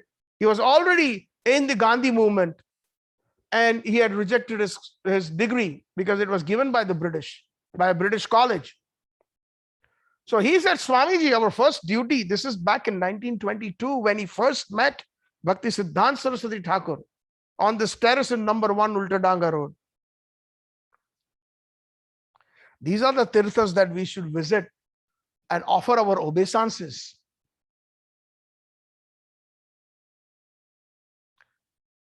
Vrindavan and Mayapur can come later, but where the pastimes that were performed by the acharyas, where they sat and where they actually performed their leelas, that should first go into our hearts. Then further we will be blessed with the Chakshudana Dirojai, Janme Janme Prabhu Shai, Dibya Gan Hriday Prakashito. We sing that every day in the Guru Puja. That we will be given the divine eyes, Chakshudana, donated the divine eyes by the Acharya. Janme Janme Prabhu Shai, birth after birth they will give us once we become their favorite. Divya Gyan Hriday Prakashito. No matter where they are, in which quarter of this creation, they will manifest the transcendental knowledge in our hearts. Divya Gyan Hriday Prakashito. That's our Srila Prabhupada. So he asked this question to Swamiji Bhakti Siddhanta Saraswati Thakur. Who is going to listen? Our primary duty right now is to free India from the British Raj, from the clutches of the British colony, the colonialism. We are slaves. And at that time, something amazing Bhakti Siddhanta Saraswati Thakur replied, which changed the life of A.C. Bhaktivedanta, Abhay Charana Das. He says, are we really free? Krishna says in the Bhagavad Gita, Janma Mrityu Jara Vyadi Dukkha Dosha Anudarshanam. Birth, death, old age and disease is forced upon us in this material world. Are we free? What is the guarantee that today the freedom fighters can free India from the British, but 100 years down the road or 200 years down the road, maybe some other country can annex another country and they can take over that country. And we have seen it in recent times. When Saddam Hussein took over Kuwait and then Saddam Hussein was defeated and the United States took over Iraq. This is all right now. In the last couple decades, 3 decades, we saw it. So that's what Bhakti Siddhanta Saraswati Thakur says, that this kind of freedom that I'm talking about is eternal. The freedom of the soul. A freedom where it will take us to a land to Vaikuntha, where there is a land of no anxiety. Vai means no and Kuntha means anxiety, where there is no anxiety. There is anxiety in this material world because of the 4 main miseries of birth, death, old age, and disease. And then in between, so many other things. Adhyatmik, Adi Bhautik, and Adi Devi kleshas. Miseries that are inflicted by nature, miseries that are inflicted by others, and miseries that are inflicted by our own self or our own body. I'm talking about that freedom. He very rapidly listened to those sentences and they were reverberating in his heart. When he went home, he cried and told his father, Srila Gaur Mohan De, Baba, I have found my Guru. And he said, I lost an argument. Generally, when you lose in some argument, you're not very happy. We are not happy. But I was extremely pleased, although I had put up my arguments that our main business, our main duty, our dharma is getting freedom from the British. But these are all temporary. Bhakti Siddhanta Saraswati Thakur is a Mahabhagavat. A Mahabhagavat, and so is Bhakti Vedanta Swami Shrila. A Mahabhagavat is one who has actually Pibata Rasam Alayam, who has drunk the actual nectar of the book Bhagavat. And the book Bhagavat says, Savai Pumsam Paro Dharma Yato Bhakti Radhokshaje Ahaituki Apratiyata Jena Atma Suprasiddhati. The highest duty of mankind is to serve Sri Krishna. Savai Pumsam Paro Dharma, the highest dharma. Paro means the topmost dharma. We have so many different dharmas or duties.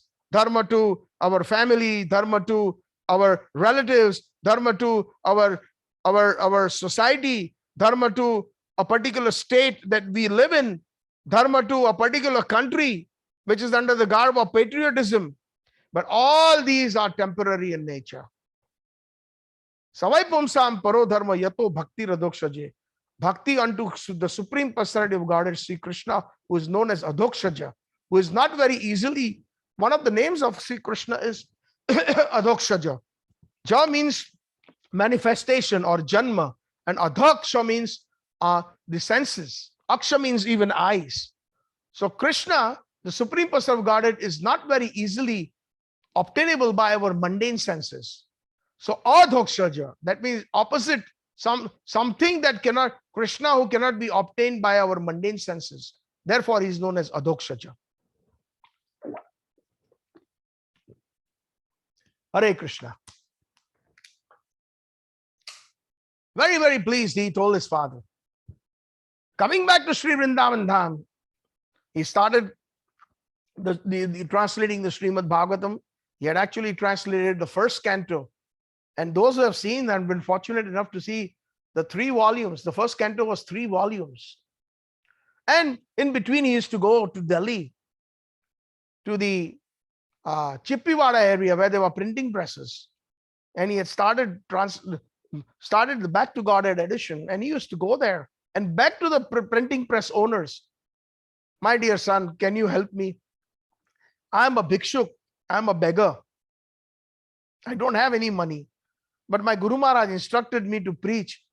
So if you can, these are the transcripts, if you can print it for me, I will be very obliged. Krishna will bless you. Like that, he used to go to the printing press owners. Some of them obliged, some of them said no. And like that. And then those Back to Godhead magazines on the streets of Delhi in 50 degrees Celsius weather, 55 degrees Celsius weather in this midsummer, Abhay Charana Ravinda Bhakti Vedanta Swami Shrila Prabhupada distributed those Back to Godhead magazines, and approaching persons, beta ye le le, 1 paise ka hai. It's only 1 paisa, 1 cent, just to understand. This will help you in your spiritual life. And sometimes he would faint. He would swoon due to the heat. The passerbys on the sidewalk would revive Srila Prabhupada by sprinkling water. That is the love he had for his Guru's instructions, and he had love for the preaching of that is why he said, preaching is the essence. Books are the basis. Utility is the principle. And above all, also, purity is the force. In today's world, that is lacking. We are eulogizing each other like, oh, Prabhuji, you are so good. Oh, Prabhuji, oh, Mataji. But internally, we are so shallow. The other person also knows that, and we also know ourselves. In order to become Krishna Preshta, we have to acquire that quality of purity is the force. Srila Prabhupada's words. He then even went to Bombay. Now he's constantly thinking about his instructions. Go preach to the Western countries. Go preach to the English-speaking world. But how will I go there? I don't have money. He reached at the footsteps of the Scindia Shipping Corporation. And he knew that the owner, Mrs. Sumati Morarji, she was a Vallabhi Vaishnava in the Vallabh Sampradaya. And she was the CEO, the owner of the biggest shipping corporation in India. So he went to the docks, but he was not allowed inside. Is it easy for somebody to meet the CEO of a big shipping company? Not possible. The chokidar, the gatekeeper, stopped him. And then Prabhupada was thinking, how can I meet her? And he used to simply sit on the steps outside in the heat, hoping that she will, at the end of the day, when the office is done, she will be passing by. Like that, it is said that he waited for almost 30 days. Perhaps there was a back door where her chauffeur was waiting and she was just simply entering and exiting her office from that back door and not exiting from the front. But one day she may have exited from the front and he saw Swamiji in saffron robes sitting on the footsteps. And he says, Swamiji, pranams. And then he immediately, Prabhupada started telling her that I am such and such, I've come from Vrindavan. And my Guru Maharaj instructed me to preach to the West. I've heard that you have many, many ships going to the West. I would like to meet you in regards to that. So she talks to Mr. Choksi. Choksi Sahib, himne appointment api do. She was a Gujarati. Give him an appointment as soon as possible. And then Srila Prabhupada goes to her office. And then she's reluctant. You're almost 70 years old. And these are cargo ships. The Atlantic is horrible. This is not a cruise liner where you will get a good, nice bed and so many other amenities. I hardly have the captain, and he has a few help, the cargo persons.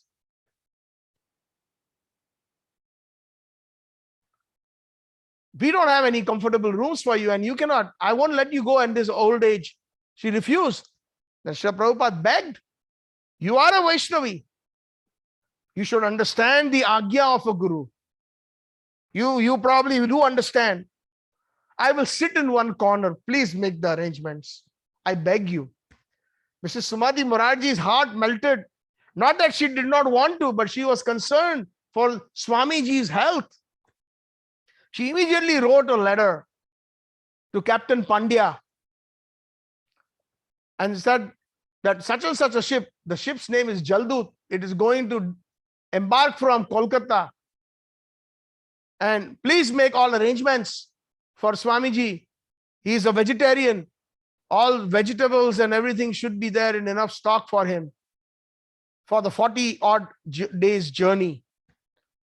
Captain Pandya made sure that everything was there. Prabhupada disembarked and there was no fanfare. Just one person was there with Srila Prabhupada. When he went up the steps of the Jaldut ship,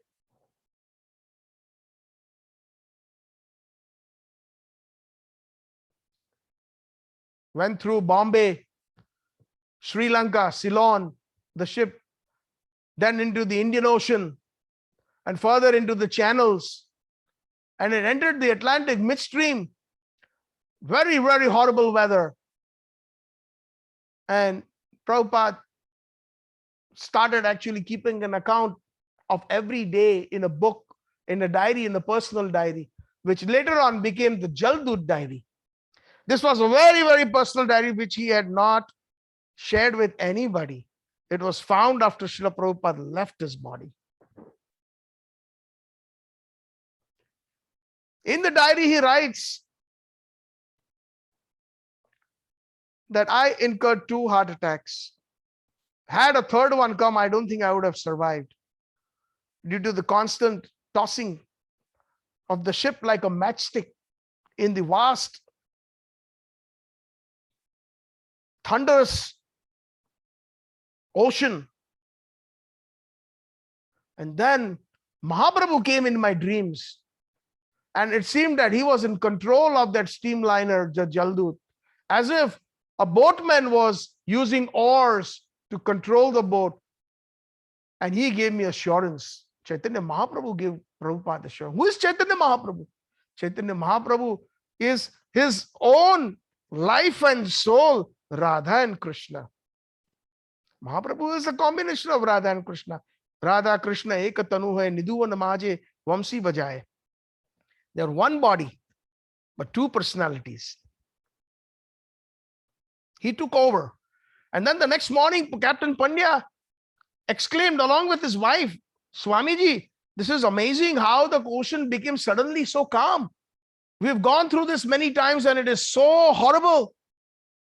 And then smilingly they said that, Swamiji, you should return back with us so that every time we cross over this section of the Atlantic, it will be calm. Almost on the 40th day, Jaldut had anchored about a couple miles into the ocean, waiting for their chance to get the proper berth at the Boston Harbor. On September 17, 1965, to be precise, he carried within his heart the order of his spiritual master to spread the teachings of Chaitanya Mahaprabhu to the Western world. And he composed a wonderful poem written on board of the Jalduta in his personal diary, which perfectly illustrates Srila Prabhupada's total humility and dependence and surrender unto the Supreme Personality of Lord, Godhead Sri Krishna, for the success of his unknown but great mission. In Bengali, he writes in Bangla, Baro kripa koile Krishna adhamera prati ki lagi anile eta koro ebe gati. My dear Lord Krishna, you are so kind upon this useless soul, but I do not know why you have brought me here. Now you can do whatever you like with me. Ache kichu karj tobe ei anumane nahe keno anibe na ei ugrasthane. But I guess you have some business. Otherwise, why would you bring me to this Ugrasthan, to this terrible place? Ugrasthan means there's too much passion and ignorance, where people are just rushing here and there for things, for material possessions. Rajastamo gune era shabayachane Vasudeva kotha ruchi nahi se prashanna. Most of these people in this population, in this United States, in this Western countries, are absorbed in the material way of life. And on top of that, they think that they're very happy, they are satisfied, and they have no taste for transcendental message of Krishna. I do not know how I will make them understand. Tobe jati taba krupa hoya hai tuki shakali shambhava hoy tumi shei kautuki. But somehow, ahaituki kripa, by your causeless mercy, you can make everything possible. Because who are you, Krishna? You are the most expert mystic. Yatra yatra yogeshwar. Sanjay says, last verse of the Bhagavad Gita, wherever there is Krishna, the master of the mystics, there has to be victory. So how is it that A.C. Bhaktivedanta Swami Prabhupada's victory, it was guaranteed? Ki bhave bujhale tar bujhe shei rosha eta kripa karo prabhu kori nija basha. How will I make them understand the rasa, the mellows of devotional service, bhakti? Oh Lord, I'm simply praying for your mercy so that I will be able to convince them about your message. Tomar ichhai shab hoy maya basha, tomar ichhai nasha mayar parasha. Tomar ichhai shab hoy maya bash. It is all, Maya is under your control, and Maya controls this material world. It is due to you are the one who is controlling everything, directly and indirectly. And therefore, if you like, my dear Krishna, by your will, these people in the Western world will be released from the clutches of Maya, from the clutches of illusion. Taba icha hoi jadi tadera uddhar bujibe nischay tabe kotha se tomar. my dear Krishna, I wish you deliver them. See, this is the compassion of a Vaishnava. If we see a Vaishnava of that caliber who is only preaching out of compassion and just giving, then we are very fortunate. Otherwise, there's a lot of preachers who preach out of ambition, just for name, fame.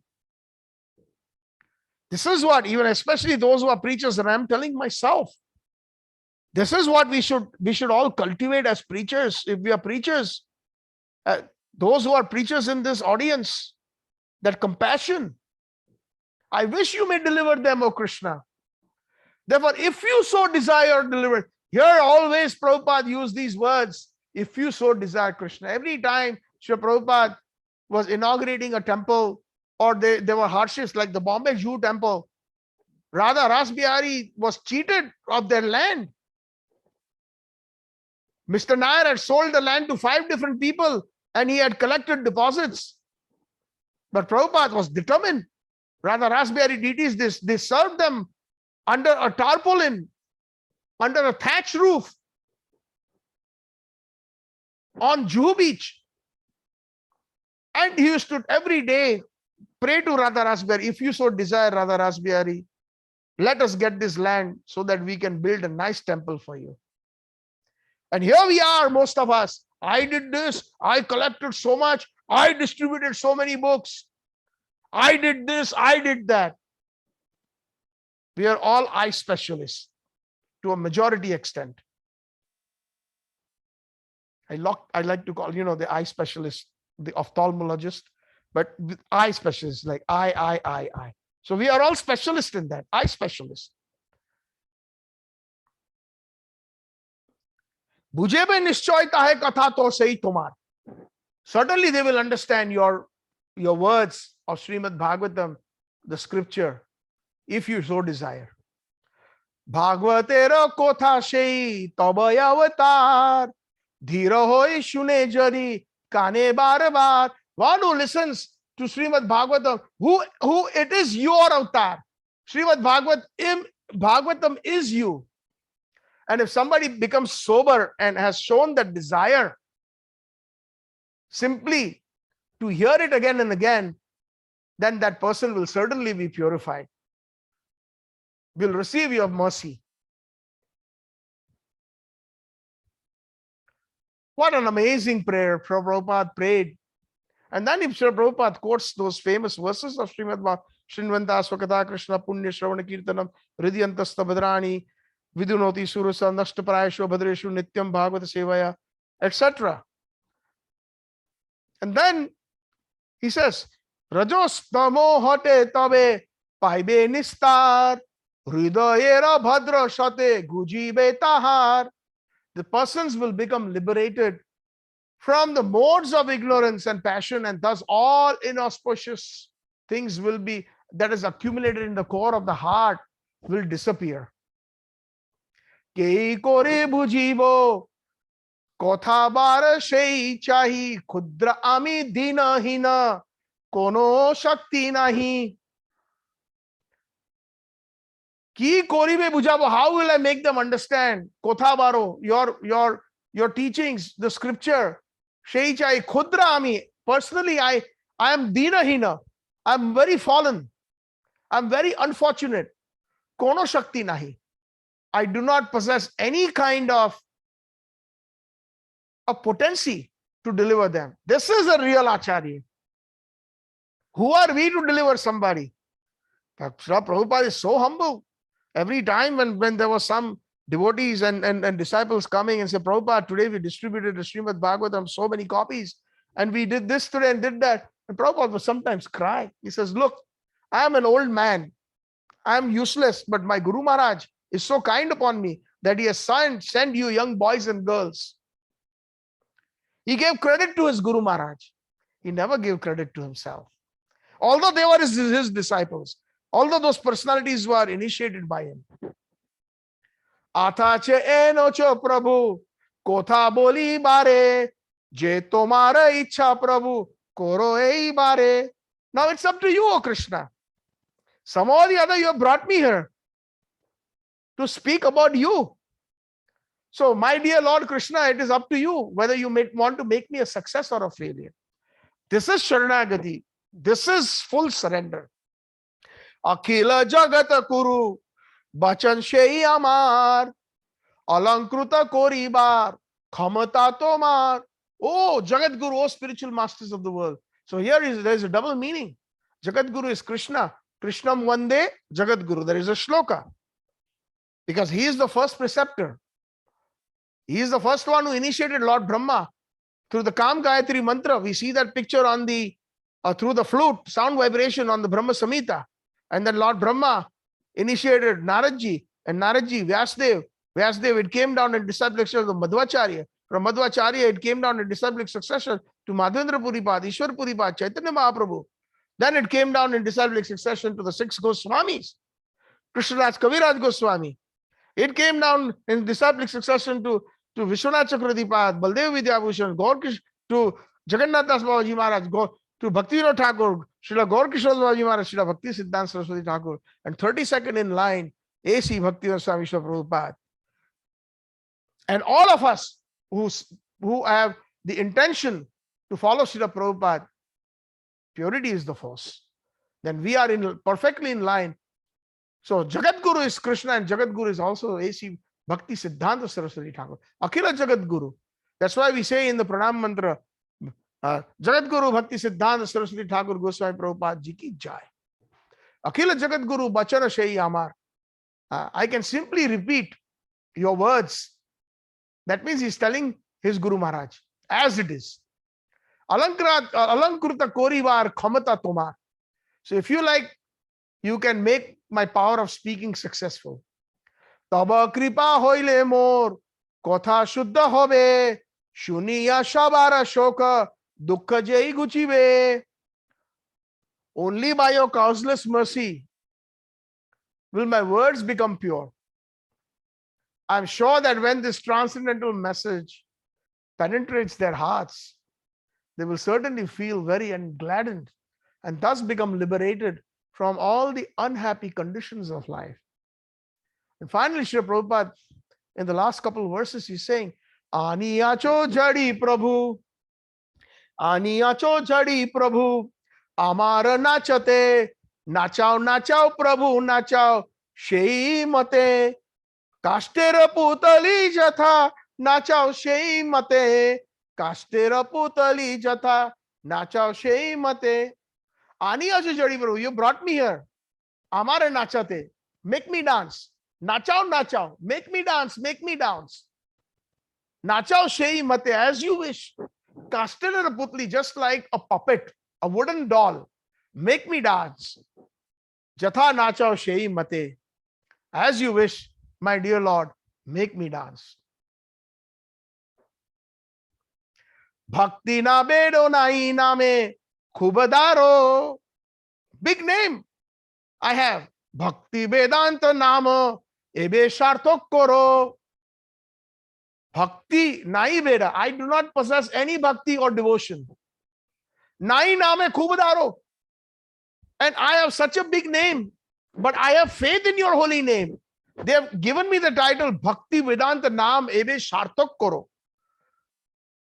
So now it is up to you. They have given me the title of Bhakti Vedanta.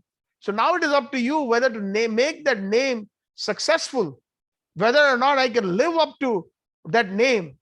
And he signs at the bottom, the most unfortunate, insignificant beggar, A.C. Bhaktivedanta Swami, on board the Jaldut Commonwealth Pier, Boston, Massachusetts, United States of America, dated 18th of September, 1965. The rest is history. When he lands, he says, Prabhupada mentions, I did not know whether to go left or right. I had one contact in Mathura that he had given his son's name, Gopal. And I went to his house. I took the bus to Butler, Pennsylvania. I stayed there for a few days. He had an American wife, Sally Agarwal.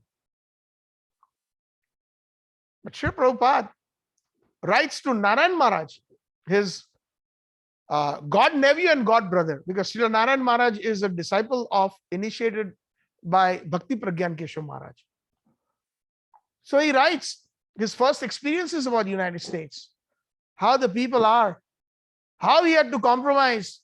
They had given him one shelf in the refrigerator, but in the lower shelves, there was a lot of meat. But Prabhupada accepted it.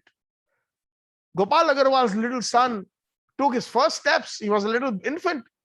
But when Prabhupada was present, he started walking. There's a wonderful picture where Prabhupada is grinning, showing all his teeth with wide eyes with Gopal Agarwal's son. And Sali Agarwal right next to him. And this is Swamiji, how fortunate he took his first steps in your arms. But Prabhupada had a mission. He could not stay there for too long. He needed to go to the big cities, New York, where the population is huge. Just like Bhakti Siddhanta Saraswati Thakur was instructed by Bhakti Vinod Thakur. Bhakti Siddhanta Saraswati Thakur was in Navadvip. We're talking about the year 1910, 1912. And Bhakti Vinod Thakur wrote to him, Saraswati, that's the way he addressed him, very strong letter. Enough of your bhajan. You have done a lot of bhajan. 10 years you sat and chanted 3 lakh names. 300,000 names every day, 18 hours a day. Enough. If you really love Mayapur, Navadvip, then do real service to Navadvip and Mayapur. Navadvip is non-different from Vrindavan. So real service to Vrindavan is when you go out to the population and give them Krishna consciousness. Go to Calcutta. Don't be selfish. Father is instructing his son, such a glorious son. The son gives up everything, that his own personal bhajan. Enough he had done, of course. From Bhajan Anandi, he becomes a Goshti Anandi, and he establishes the first mutt or the first temple in which is known as in Kolkata, in Bhag Bazar, the Gaudiya headquarters. And later on, he established 64 temples. And at the birth of Srila Prabhupada, his father called in an astrologer, and the astrologer said, this is an amazing kundali, an amazing chart. Your son will be crossing over the 7 seas. He's going to become a great devotee of Krishna, and he will open 108 temples. And that's exactly what happened. 108 temples, and then Srila Prabhupada, on this Kartik day, he leaves his body. Namam Vishnupadaya Krishna Preshthaya Bhutale Srimate Bhakti Vedanta Swami Niti Namine Namaste Saraswate Deve. Saraswate Deve, very, very fond child, a very, very fond disciple or a son of Saraswati Thakur, Nayana Manjari. They are all in the same camp. But also there was one more poem that he had written in Bangla. I will not go through the whole poem like this one due to the time restriction, but there was in that poem he mentions, when will the day come, my dear Krishna, when I will be joining you in Vrindavan and I will be herding the cows with you and I will be doing lutaputi, meaning I will be grabbing foodstuffs from your mouth and we will be frolicking in the meadows of Vrindavan. So here the bhav is that as if Prabhupada has revealed to us that he is a Krishna Sakha. He is a coward boy. That is something that we can kind of deduce if we read Srila Prabhupada's teachings, his writings properly. So some of the people in the Gaudiya Math, they say that Prabhupada cannot be in the Manjari Seva, the Gopi Seva. But unfortunately, with folded hands, I say to them, they are wrong.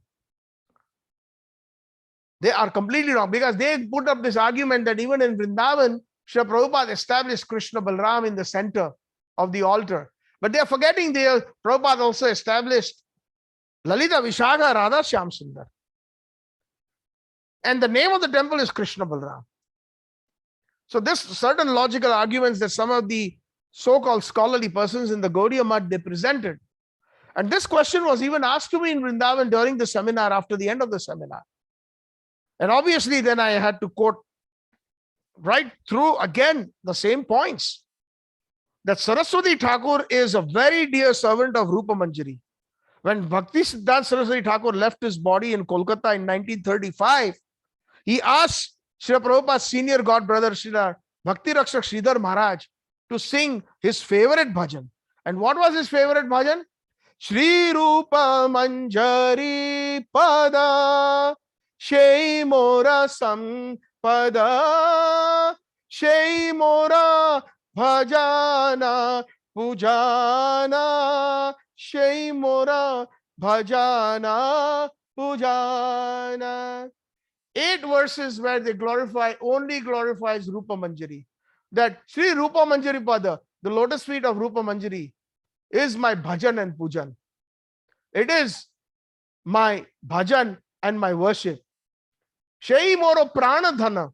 It is my life. It is my treasure. Like that, he sings, Bhakti Rakshak Sridhar Maharaj sings, this is actually a song composed by Narottam Das Thakur. But that was the favorite song of Bhakti Siddhanta Saraswati Thakur. See, we should know these things. We claim to be lovers of Prabhupada. Simply lip service is not sufficient. We should know what Srila Prabhupada is all about. What is Guru Maharaj? We should love these personalities. We should be attached to these personalities. But most of the temples we find in North America, they are empty. On Prabhupada's Tirobhav, Prabhupada's appearance, on Srila Bhakti Siddhanta Saraswati's appearance and disappearance, on Srila Gaurkishore Babaji Maharaj, at least we should 4 personalities, Srila Prabhupada, Bhakti Siddhanta Saraswati Thakur Prabhupada, Srila Gaurkishore Babaji Maharaj, and Srila Bhakti Vinod Thakur. We should be very sincere, at least the least, in celebrating their appearances and disappearances, offering them Pushpanjali and a lot of different wonderful items for their pleasure. Because if they are pleased, it is not for just their pleasure. Radha and Krishna will be pleased because they are the most intimate servitors. When we try to know them, when we try to show love, real love, His Divine Grace Srila Prabhupada will be pleased. Oh, you know so much about my Guru Maharaj. All glories to you. Prabhupada will sing our glories. So he is Rupa Manjari Padas. He is the one who is always desiring to serve Rupa Manjari, life and soul, my treasure, everything. Shai Moro Prana Dhana, everything. So we can understand that Nayana Manjari, Bhakti Siddhanta Saraswati Thakur, is a very intimate servitor of Rupa Manjari. And after that song was finished, Srila Bhakti Siddhanta Saraswati simply said, Hare Krishna, and left his body. 5:30 in the morning. In the early Brahma Muhurat, after that song was finished, he specially called for Sridhar Maharaj.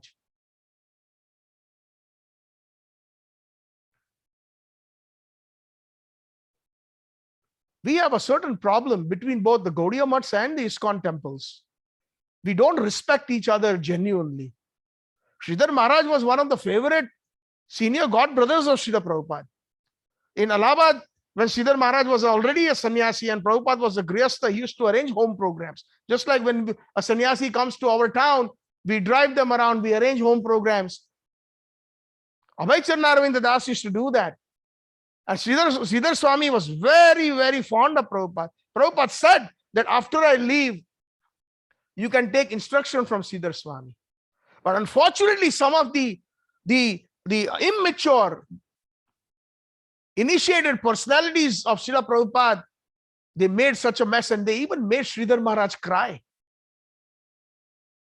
Where are these offenses going to go? Do you think we will go to Golok Vrindavan? It's impossible. We are ready to respect that person who's ready to come into the temple, who is a drunkard. We know we can smell the alcohol on him, and we offer him a nice place of prasadam. Great, do that, keep doing it. But when a Vaishnava comes in, and if he's not ISKCON, then we kick him out. We say, oh, he's not ISKCON. When will this war end? You think Srila Prabhupada is pleased with this? It is my earnest request to all those great leaders in our movement. Please respect all the Vaishnavas. They're all under Mahaprabhu. Oh, they say that they try. And of course, the Gaudiya Math, many of them, they have criticized Prabhupada. And they are envious of Prabhupada's success. So my request to those Gaudiya Math leaders, please don't do that. Big offense is being committed to a great Vaishnava like A.C. Bhaktivedanta Swami Srila Prabhupada. How can he be? So my dear devotees, the explanation is, I know I'm taking a little longer here, but this is something for the benefit of all the listeners. When Krishna wants some devotee, his parshad or associate, he can have them in all the 5 rasas. Krishna cannot live without him, and the devotee cannot live without that Krishna. So sometimes a particular devotee, we will find that he is in a couple rasas. He can be in the Madhuri rasa, he can be in the Sakhya rasa, he can even be in the Vatsalya rasa. So Srila Prabhupada, safely, we can conclude that he is as a Sakha and he is also as a Gopi. As a Gopi, because if we can see, he is Bhakti Siddhanta Saraswati Thakur's Namaste Saraswate Deve. Very dear to Saraswati Thakur. And Saraswati Thakur is very dear to Rupa Manjari, and Rupa Manjari is very dear to Radharani. This is the line. Just like Balram, Lord Baldev, is present in all the 5 rasas because Krishna cannot live without him. In Shantras, in the neutrality, he is present as Paramatma in the heart of the yogis, and people see him and he gives them darshan. He is an Ansha of Sirodaksai Vishnu, and Sirodaksai Vishnu is an Ansha of Ansha, or Ansha, a subjective portion, a subjective portion, a subjective portion of Baldev Prabhu. In Dasya Rasa, he is there in all the paraphernalia, like the kartals, the mridanga, the puja thali, all the paraphernalia that is used in the worship of Krishna. He's present there. Sakhya Rasa, he's there as his brother, as his friend. In Vatsalya Rasa, he acts like a parent when Krishna goes out into the forest. So Mother Yashoda and Rohini Mata tell him, look, you're like a father and mother to him now. He's very naughty. Please take care of him. So there he acts like sometimes as a Sakha, sometimes as a parent, taking care of Krishna, making sure he eats well, making sure he's well protected. Many demons Balram killed when he came to attack Krishna and the coward boys.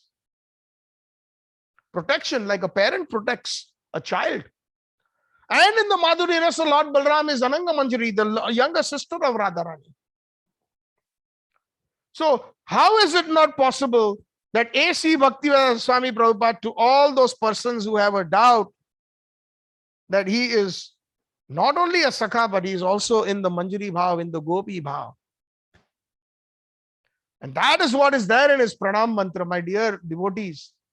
Krishna Prashtaya with Srimate Bhakti Vedanta Swami Nitina Namaste Saraswate Deve Gauravani Pracharine is always speaking the Vani of Gauranga Mahaprabhu. And what is Gauravani? Gauravani, number 1, is compassion.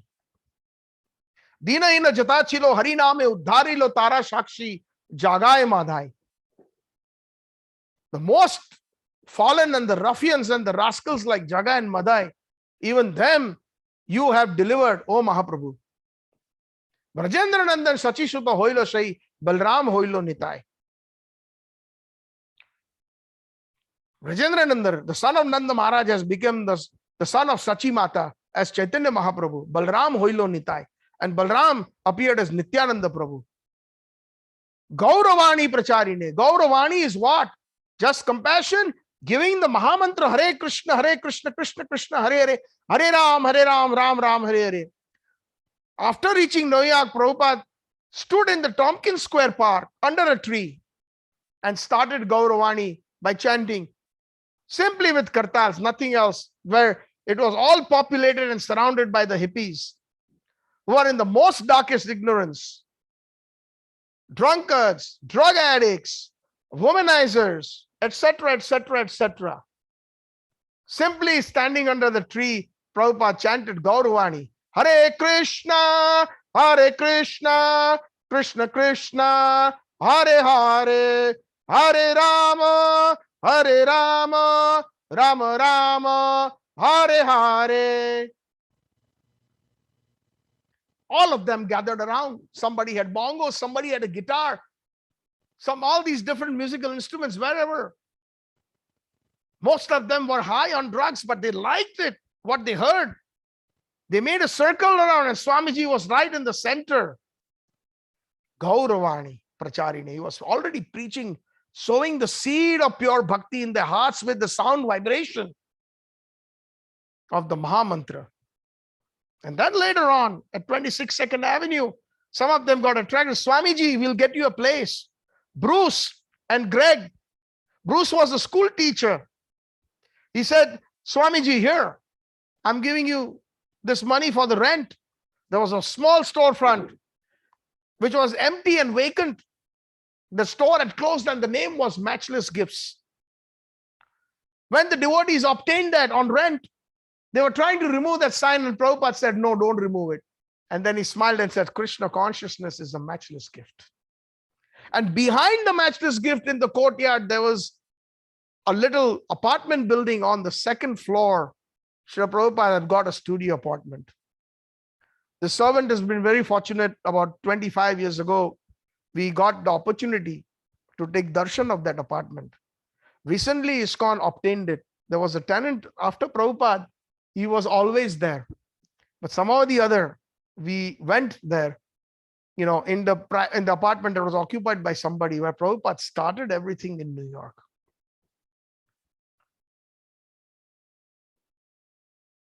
Everybody got the word around in New York, especially in the 26 Second Avenue area, where the happy hippies were all, the movement was right there. That when Swamiji has come from India, and he can make us high, and that high will never come down. So all were speculating, oh, does he have a new drug? Yes, the new drug was the Hare Krishna Mahamantra. Swamiji started giving classes Monday, Wednesday, Friday, Bhagavad Gita classes. And they all gathered. And after the Mahamantra, after the class, Swamiji had already prepared a wonderful meal, a prasadam. Kirtanand Swami, Keith, and all they recollect, Hayagriva Prabhu or Howard Wheeler, Jadurani or Jane, they recollect that these are the few devotees that were there with Prabhupada. And when Prabhupada used to cook, there's a famous picture of Prabhupada. He's cooking on the stove. He doesn't have a kurta. He has his Brahmanical thread, and he's on the stove stirring with a ladle. That's Prabhupada in 26 Second Avenue in his apartment, in the studio apartment. And they recollect that when Prabhupada used to do the chaunts on the dal, then everybody clapped. Why? Because they knew within a few minutes now, the meal will be available, the tastiest meal. And Prabhupada had, in the beginning, simple rice, dal, and Prabhupada used to make chapatis. And at the end of the program, Prabhupada would personally serve all of them. That is the compassion. That is Gauravani. Some of these hippies that were there, they ate so much. Prabhupada said, you're not eating well. Eat more. Each one of them, some of them sometimes ate 10, 15, 20 chapatis. And Prabhupada used to make. Can you imagine a 70-year-old man doing that? Even when we have a program in our house and we have 5 guests coming and you tell your wife, we need to make puris and chapatis or whatever, then, there is some kind of a tension. Even when we are, in our mid-50s or close to 60, we start worrying. And each person ate 20, and Prabhupada with love would say, you're not eating well, my boy and girl, eat more. And after eating, some of them, they came with their girlfriends, they would simply sleep there because they were already high. And out of hunger, they ate so much, they slept there. Some of them left. And His Divine Grace, A.C. Bhaktivedanta Swami Srila Prabhupada, did all the cleanup. He washed all the pots and pans. This is Gauravani. This is love for Guru. This is love for preaching. This is love for Radha Krishna, who is none other than Gauranga Mahaprabhu. How many of our gurus do that today? We want the respect of Prabhupada, but we do not want to act like Prabhupada. This is the sad part of our society sometimes.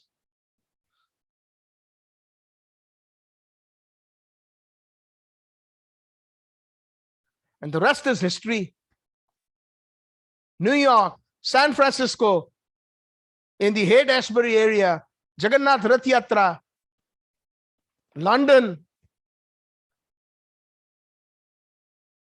Prithvicha aage nagar adigram sarvatra hoibe more naam prachar. Mahaprabhu had already predicted that 532 years ago, that in every town and village, my name will be spread. And Sri A.C. Bhaktivedanta Swami Srila Prabhupada was instrumental, just like Rup Goswami was instrumental in Sri Chaitanya Manobishtam Stapitam Jena Bhutale. Swayam Rupa Kadamayam Dadati Swapadantikam. Establishing the principles of pure bhakti that were in the heart of Chaitanya Mahaprabhu, Rupa Goswami established through his books. And Srila Prabhupada, following the footsteps, taking the blessings of Rupa Goswami in the Radha Damodar temple, he followed in the footsteps of the Acharyas. A true Rupa Anuga. Rupa means Rupa Goswami, Anuga means Anugaman, following the footsteps of Rupa Goswami. And that's what Srila Prabhupada gave. When he went back to India, he fought with the taxi driver in the middle of the night because he was overcharging. Already Prabhupada had a lot of dollars. And when he went to Mathura, he had in his second trip, he had some of his disciples from Delhi to Mathura. They took the train. And when Prabhupada came out of the station, at that time there were no auto rickshaws or that many motor cars. It was all horse-drawn carriages, tanga. So immediately one disciple of his went forward and tried to stop tried to talk to one of the horse-drawn carriage person. Prabhupada said, no, let's go further. Prabhupada walked 2 kilometers into the city. And then he took the horse-drawn carriage. So the disciples were perplexed. They were available right there. Why did we have to walk 2 kilometers? And Prabhupada said, they charge double at the station. When we go in the city, it's half the money. This is Krishna's money. To save 1 rupee. This is the example that we should never forget. Especially those of us who are in charge of the finances of the temples. We should not lavishly just simply spend them. One more example of Srila Prabhupada. He had millions of dollars already. Bhaktivedanta Bhagavad Book Trust had been established. Books were being distributed. Money. Lakshmi Devi came in the form of dollars and euros. I mean, of course, at that time there was no euros, but many other European currencies.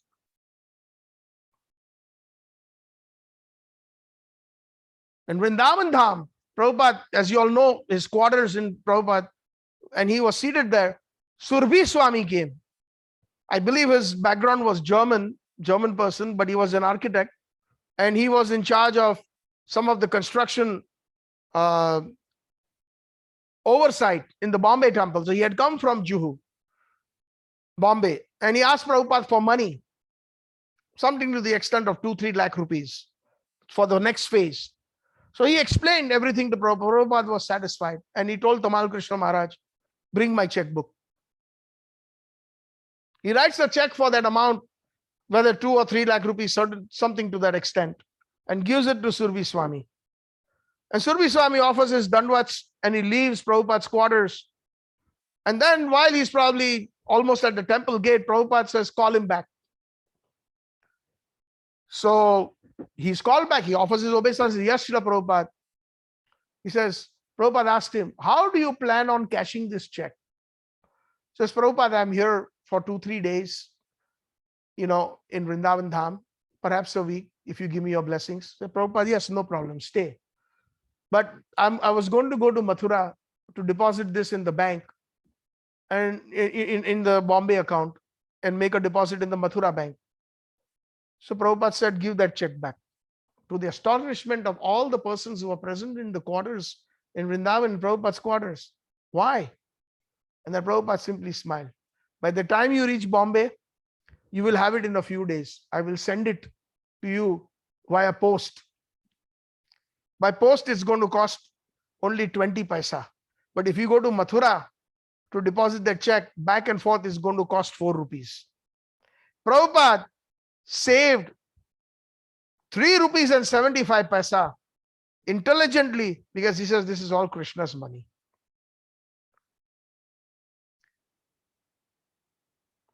This is our Srila Prabhupada. So many things to learn. That's why, my dear devotees, please read every day, if possible, one page of the Leela We will become Krishna Preshta ourselves. So the rest is history. Whenever Prabhupada went to India, many reporters, including Prime Minister Indira Gandhi, when he was in Delhi, he met.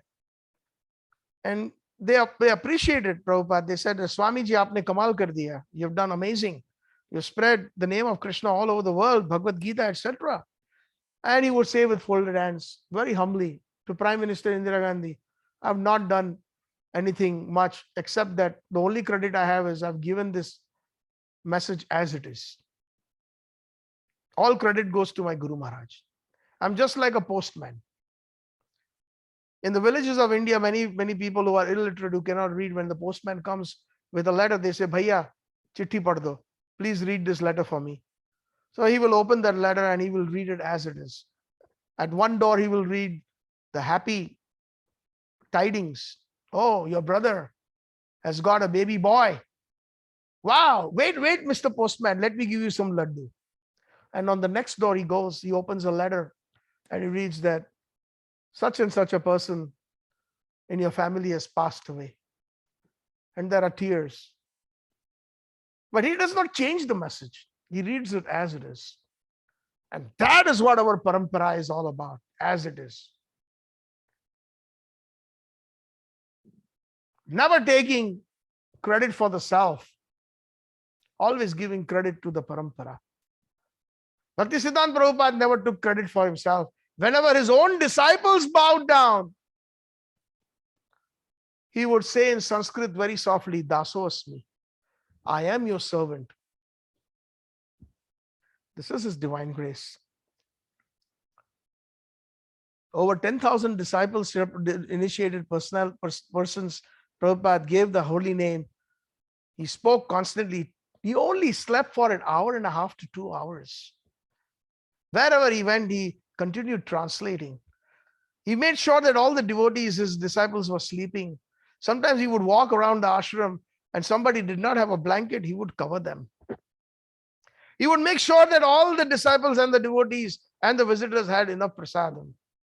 That is the quality of a pure acharya that Vishwanath Chakravarti Thakur describes in the Mangal Arati.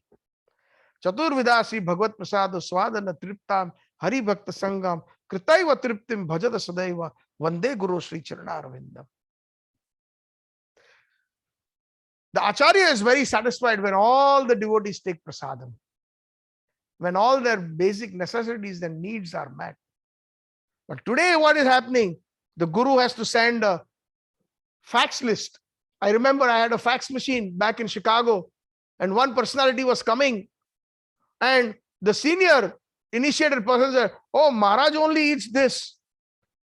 Or Maharaj only eats that. And it is only organic avocados and organic this. And when my wife saw that list, she said, even we don't spend this kind of money on us. I said, that's okay, he's our guest. Atithi Devo Bhava. We will do that. But the point is that spirit should be there. Not that the devotees in Vrindavan are eating simply 3 items, rice, dal, and sabji. That's what they get, except on a feast day. And all the gurus are getting some very sumptuous feast, including Rajbhogs and Gulab Jamuns and all the different items.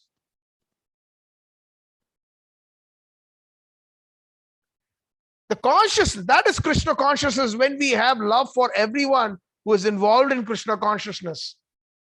Pandita Samadarshina, they see upon everybody equally.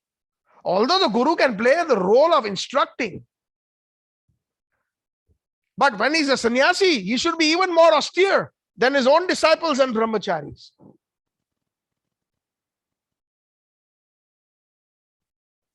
This is our Srila Prabhupada. 1977 in summer. He was about to go to London. 12 or 13 times he circumambulated the globe, stopping 2 days, 1.5 days, from Russia to Tokyo, from Singapore to Mexico. All these different places Prabhupada went as an emissary of Mahaprabhu, as a representative of Mahaprabhu. And suddenly he said, in Delhi, when he had left Vrindavan, take me back to Vrindavan. Take me back to Vrindavan. And then slowly we find that Prabhupada displayed his eternal pastimes of falling sick. Somehow or the other he knew. Prabhupada called Vrindavan his home. Mayapur is place of worship, and Bombay, the Juhu temple, his office. His home was Vrindavan. He didn't want to leave his home. Something within him didn't want to go. He turned around. He cancelled his London trip.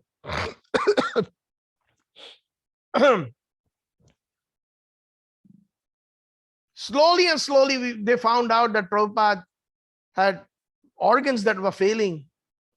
As they progressed towards October, and disciples were deliberating, what should we do? Shall we take Prabhupada all over Vrindavan, Govardhan Parikrama? Some said we should arrange a bullock cart. There were two divided opinions. Some said that no, he won't be able to bear that bullock cart journey with all the bumps and dings on the road. Tamal Krishna Maharaj was on one side, Loknath Goswami was on the other side, and they were all divided. However, Prabhupada was very fond of Bhakti Charu Swami. He was the only personality that he had given all three initiations in the same sitting. Although he was the most junior, he had joined in 1977. And being a very sweet personality, speaking sweetly, he used to persuade Prabhupada. Prabhupada had even stopped taking medication. And Bhakti Charu Swami used to administer medicine, and he would not move. He would sweetly talk to him Bengali, and whatever other devotees could not achieve, Bhakti Charu Swami was able to persuade Prabhupada. Prabhupada sometimes used to cry. Look how much love my disciples have for me. Prabhupada's complete eating and drinking had completely stopped.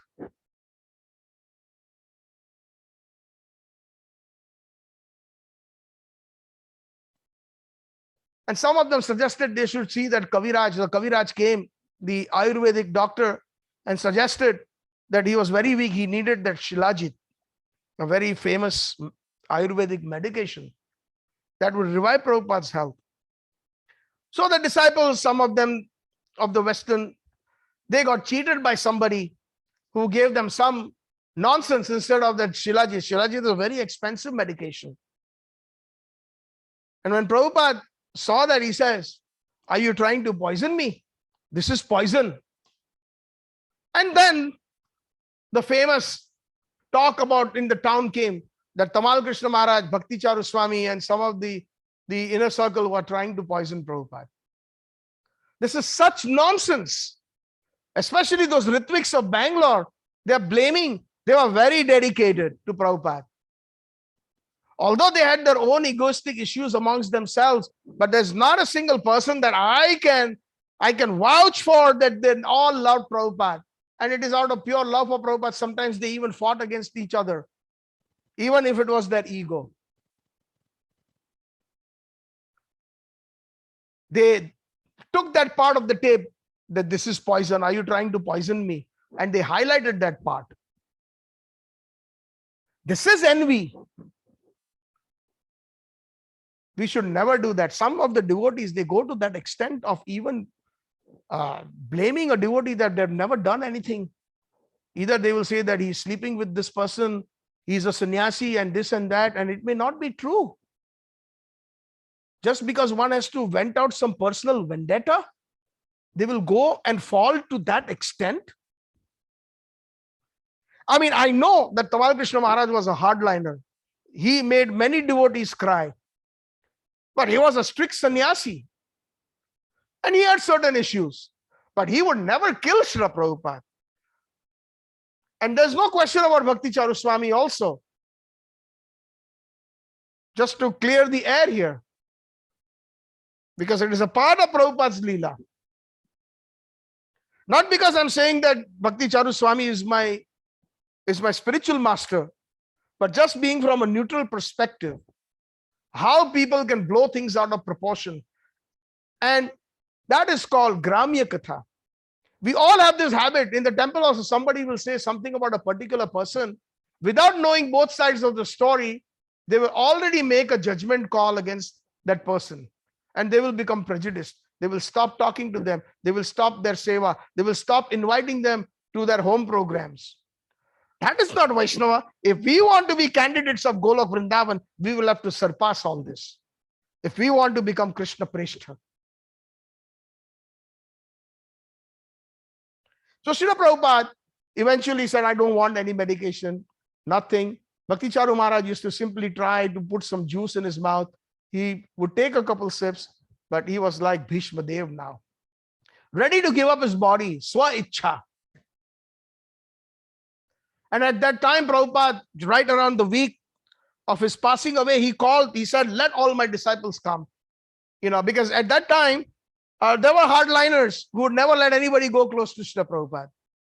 Prabhupada would not even know that this person is waiting for me 4 hours and he has come, and some of them would not even let them give information to Prabhupada. Because of that false ego, we are Prabhupada's servants. If we are really Prabhupada's servants, then we have to be the utmost humble, like the prayer that we heard from Srila Prabhupada on the Jaldut diary. Srila Prabhupada asked that all disciples should come, and people started gathering from all over the world. They came to Sri Vrindavan Dham, and as if it was Bhishma Dev surrounded by the Pandavas and Krishna himself, because the Dham is Sri Krishna. In Krishna's Radha Shyam Sundar's home, Srila Prabhupada was lying there majestically.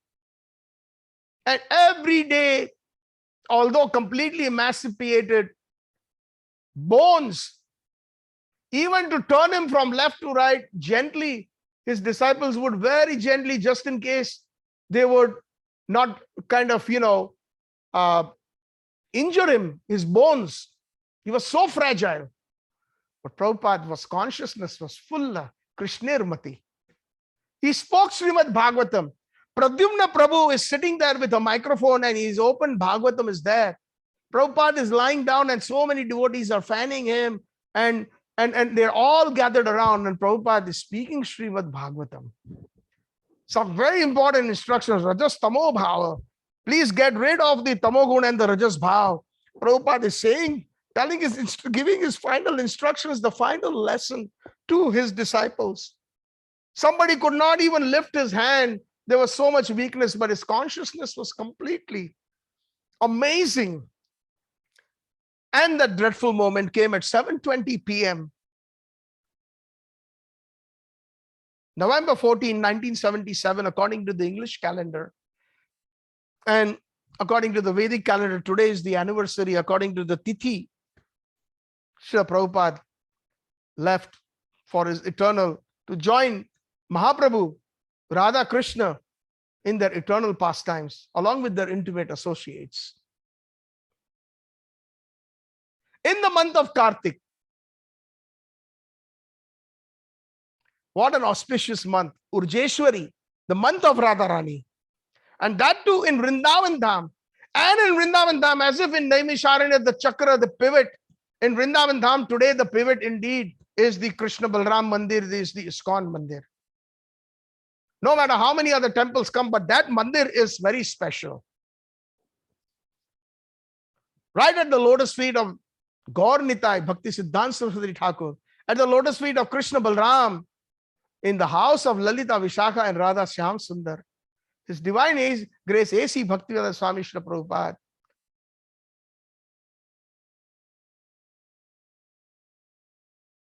has disappeared. It was very shocking to many, many devotees. Many devotees cried all over the world. And then Srila Prabhupada was put into samadhi posture in a palanquin. and taken with a circumambulation of the entire Vrindavan Dham. All the devotees in Vrindavan, all the Vrajvasis, they all gathered and they sang Kirtan as Bhaktivedanta Swami's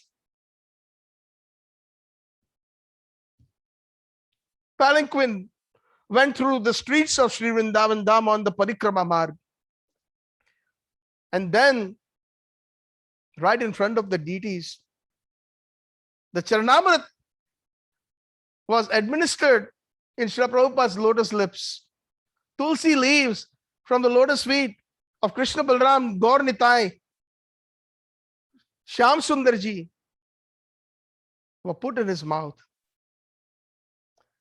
And then they started right outside the temple, front porch area. They started digging the devotees, putting Srila Prabhupada into the final samadhi.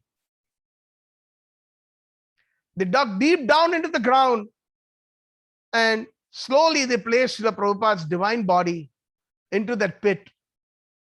Srila Narayan Maharaj, his god nephew and god brother, performed as the Brahmin who perfectly knew what to do when a sannyasi leaves the body, and especially an acharya. And he performed all the rituals perfectly, and he directed all the other disciples and all the well-wishers and all the people who had gathered how to perform the last samadhi, how to build the samadhi mandir. And once the Prabhupada was in that sitting Padmasan posture in the pit, they held him with a lot of love and they started pouring salt until he was completely covered. And today we find that A.C. Bhaktivedanta Swami Srila Prabhupada's wonderful Samadhi Mandir. Every morning in Vrindavan, even before the Mangal Arati, meaning Vibhavari Sesha, at 10 after 4, every day, devotees are gathered at Srila Prabhupada's Samadhi singing Samsara Dava Nalalida Loka Tranaya Karunya Ghana Ganatmam Praptasya Kalyana Gunarnavasya Vande Guru Sri Charanaravindam. I offer my respectful obeisances unto that Acharya, to that Guroho. Guroho is plural. It is not Guru. Many of us pronounce it as Guru. Vishwanath Chakravarti Pad or Vishwanath Chakravarti Thakur is remembering all those wonderful Gurus, plural. Vande Guroho Sri Charanaravindam. Those who came to this material world, which is like a forest fire, and they extinguished it by Ghana Ganatvam, by the thunderous rain of their mercy. And because they have obtained it, Praptasya Kalyana Gunarnavasya, they have obtained it, Praptasya, that auspiciousness they have obtained it in the Parampara. And they are Guna Arnava, they are the ocean of transcendental qualities. I offer my obeisances unto such personalities, those gurus. Vande Guroho Sri Charanaravindam. Vishwanath Chakravarti Pad mentions in the 6th verse, Nikunjayuno Ratikeli Siddhya Yaya Libhir Yuktir Apekshaniya Tatra Ati Dakshat Ati Vallabhasya Vande Guroho Sri Charanaravindam. Nikunjayuno. Here there is an indication here that Prabhupada is also serving Radha and Krishna along with the other gopis and manjaris in the Nikunja, in the bowers of Vrindavan. Like Nidhivan, like Sevakunj, like Vamshivat. Nikunja, Rati Keli. Rati Keli means the amorous, the Madhurya Rasa, the loving exchanges between Radha and Krishna. Siddha, so perfected they are, these manjaris. They have understood the love of Radha and Krishna and their needs. Yaya Alibhir Yuktir Apekshaniya. Alibhi means the gopis, the Ashtasakhis. Lalita, Vishakha, Tunga Vidya, etc. Yaya Alibhir Yuktir Apekshaniya. And the gopis, the Ashtasakhis, engage Srila Prabhupada in his eternal form in the service of Radha Krishna. Apekshaniya. And they're always desirous of getting more and more in service of Radha and Krishna. That is why these manjaris are also known as Kimkaris. Kim means what in Sanskrit? Kari means do. What can I do? After one service, even if before it is finished, what else can I do?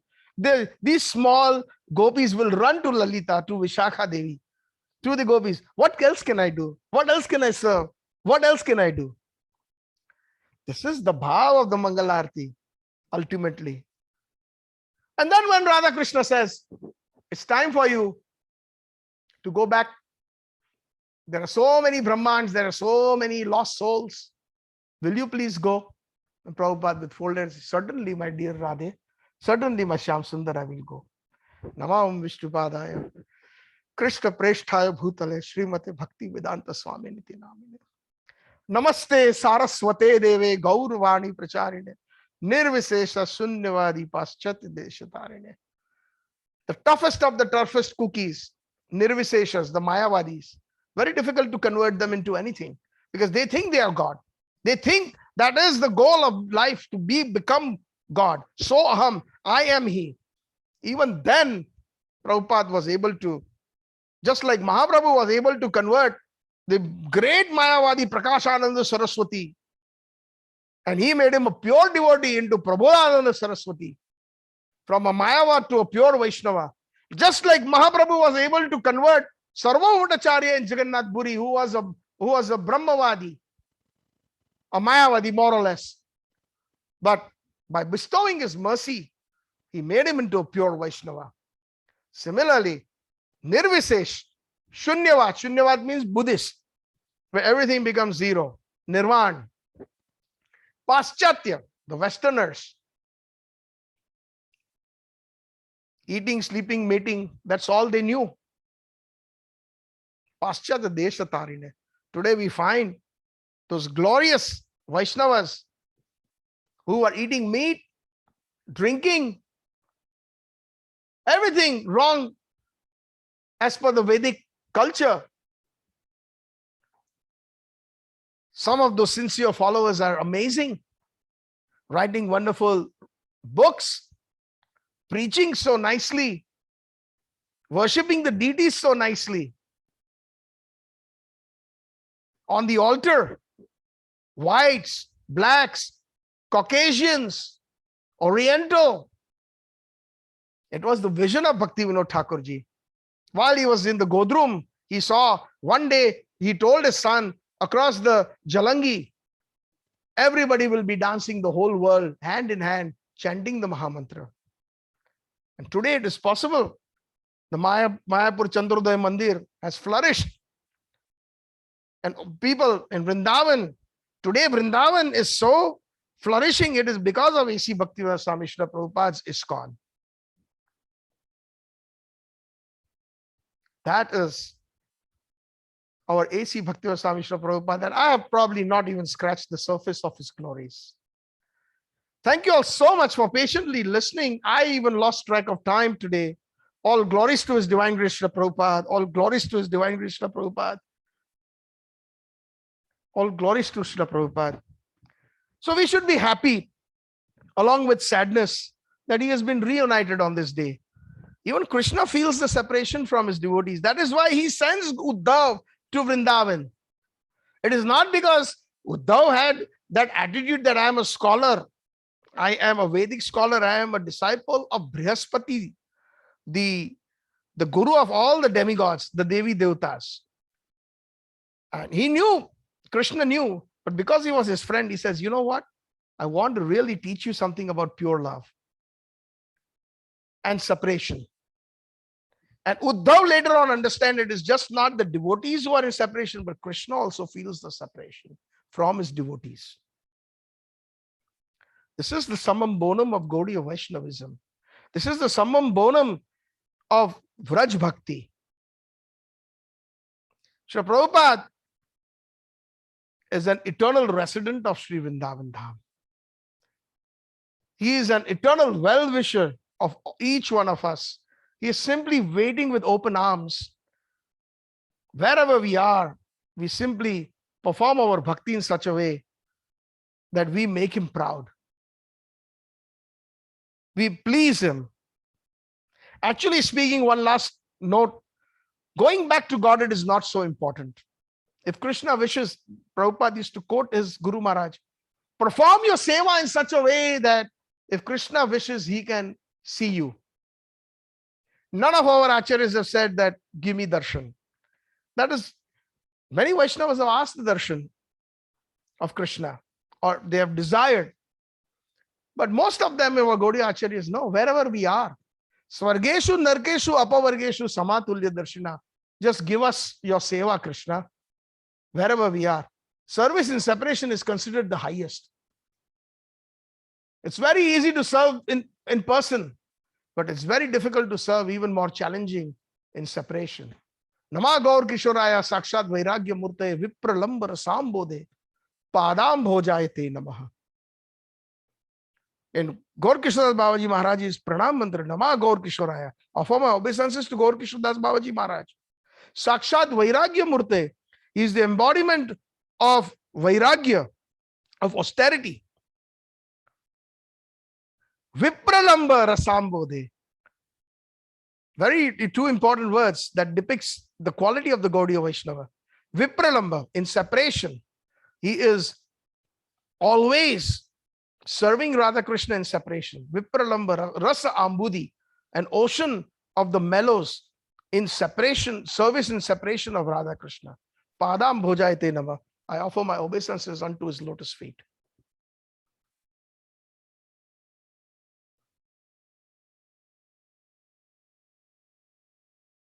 We are in a very, very glorious movement. And let us all strive, just like in Lord Ramachandra's Setu Bandhan, the bridge. The little squirrels also came and they tried to pick up some nuts or some little pebbles to throw it into the ocean, looking at the huge monkeys who are throwing stones in building. And Lord Ramachandra appreciated that. Some of the monkeys said, oh, get out, you'll get squished. And Lord Ramachandra gently picked up the squirrel and he patted it. And then from then on, that squirrel had 3 lines, because those 3 lines were the 3 fingers of Lord Ramachandra. They are serving as per their capacity, but they are very sincere. So we all have those qualities. It is not necessary that everybody is cut out to give Harikatha, but we all have devotional qualities that Srila Prabhupada was an expert in engaging.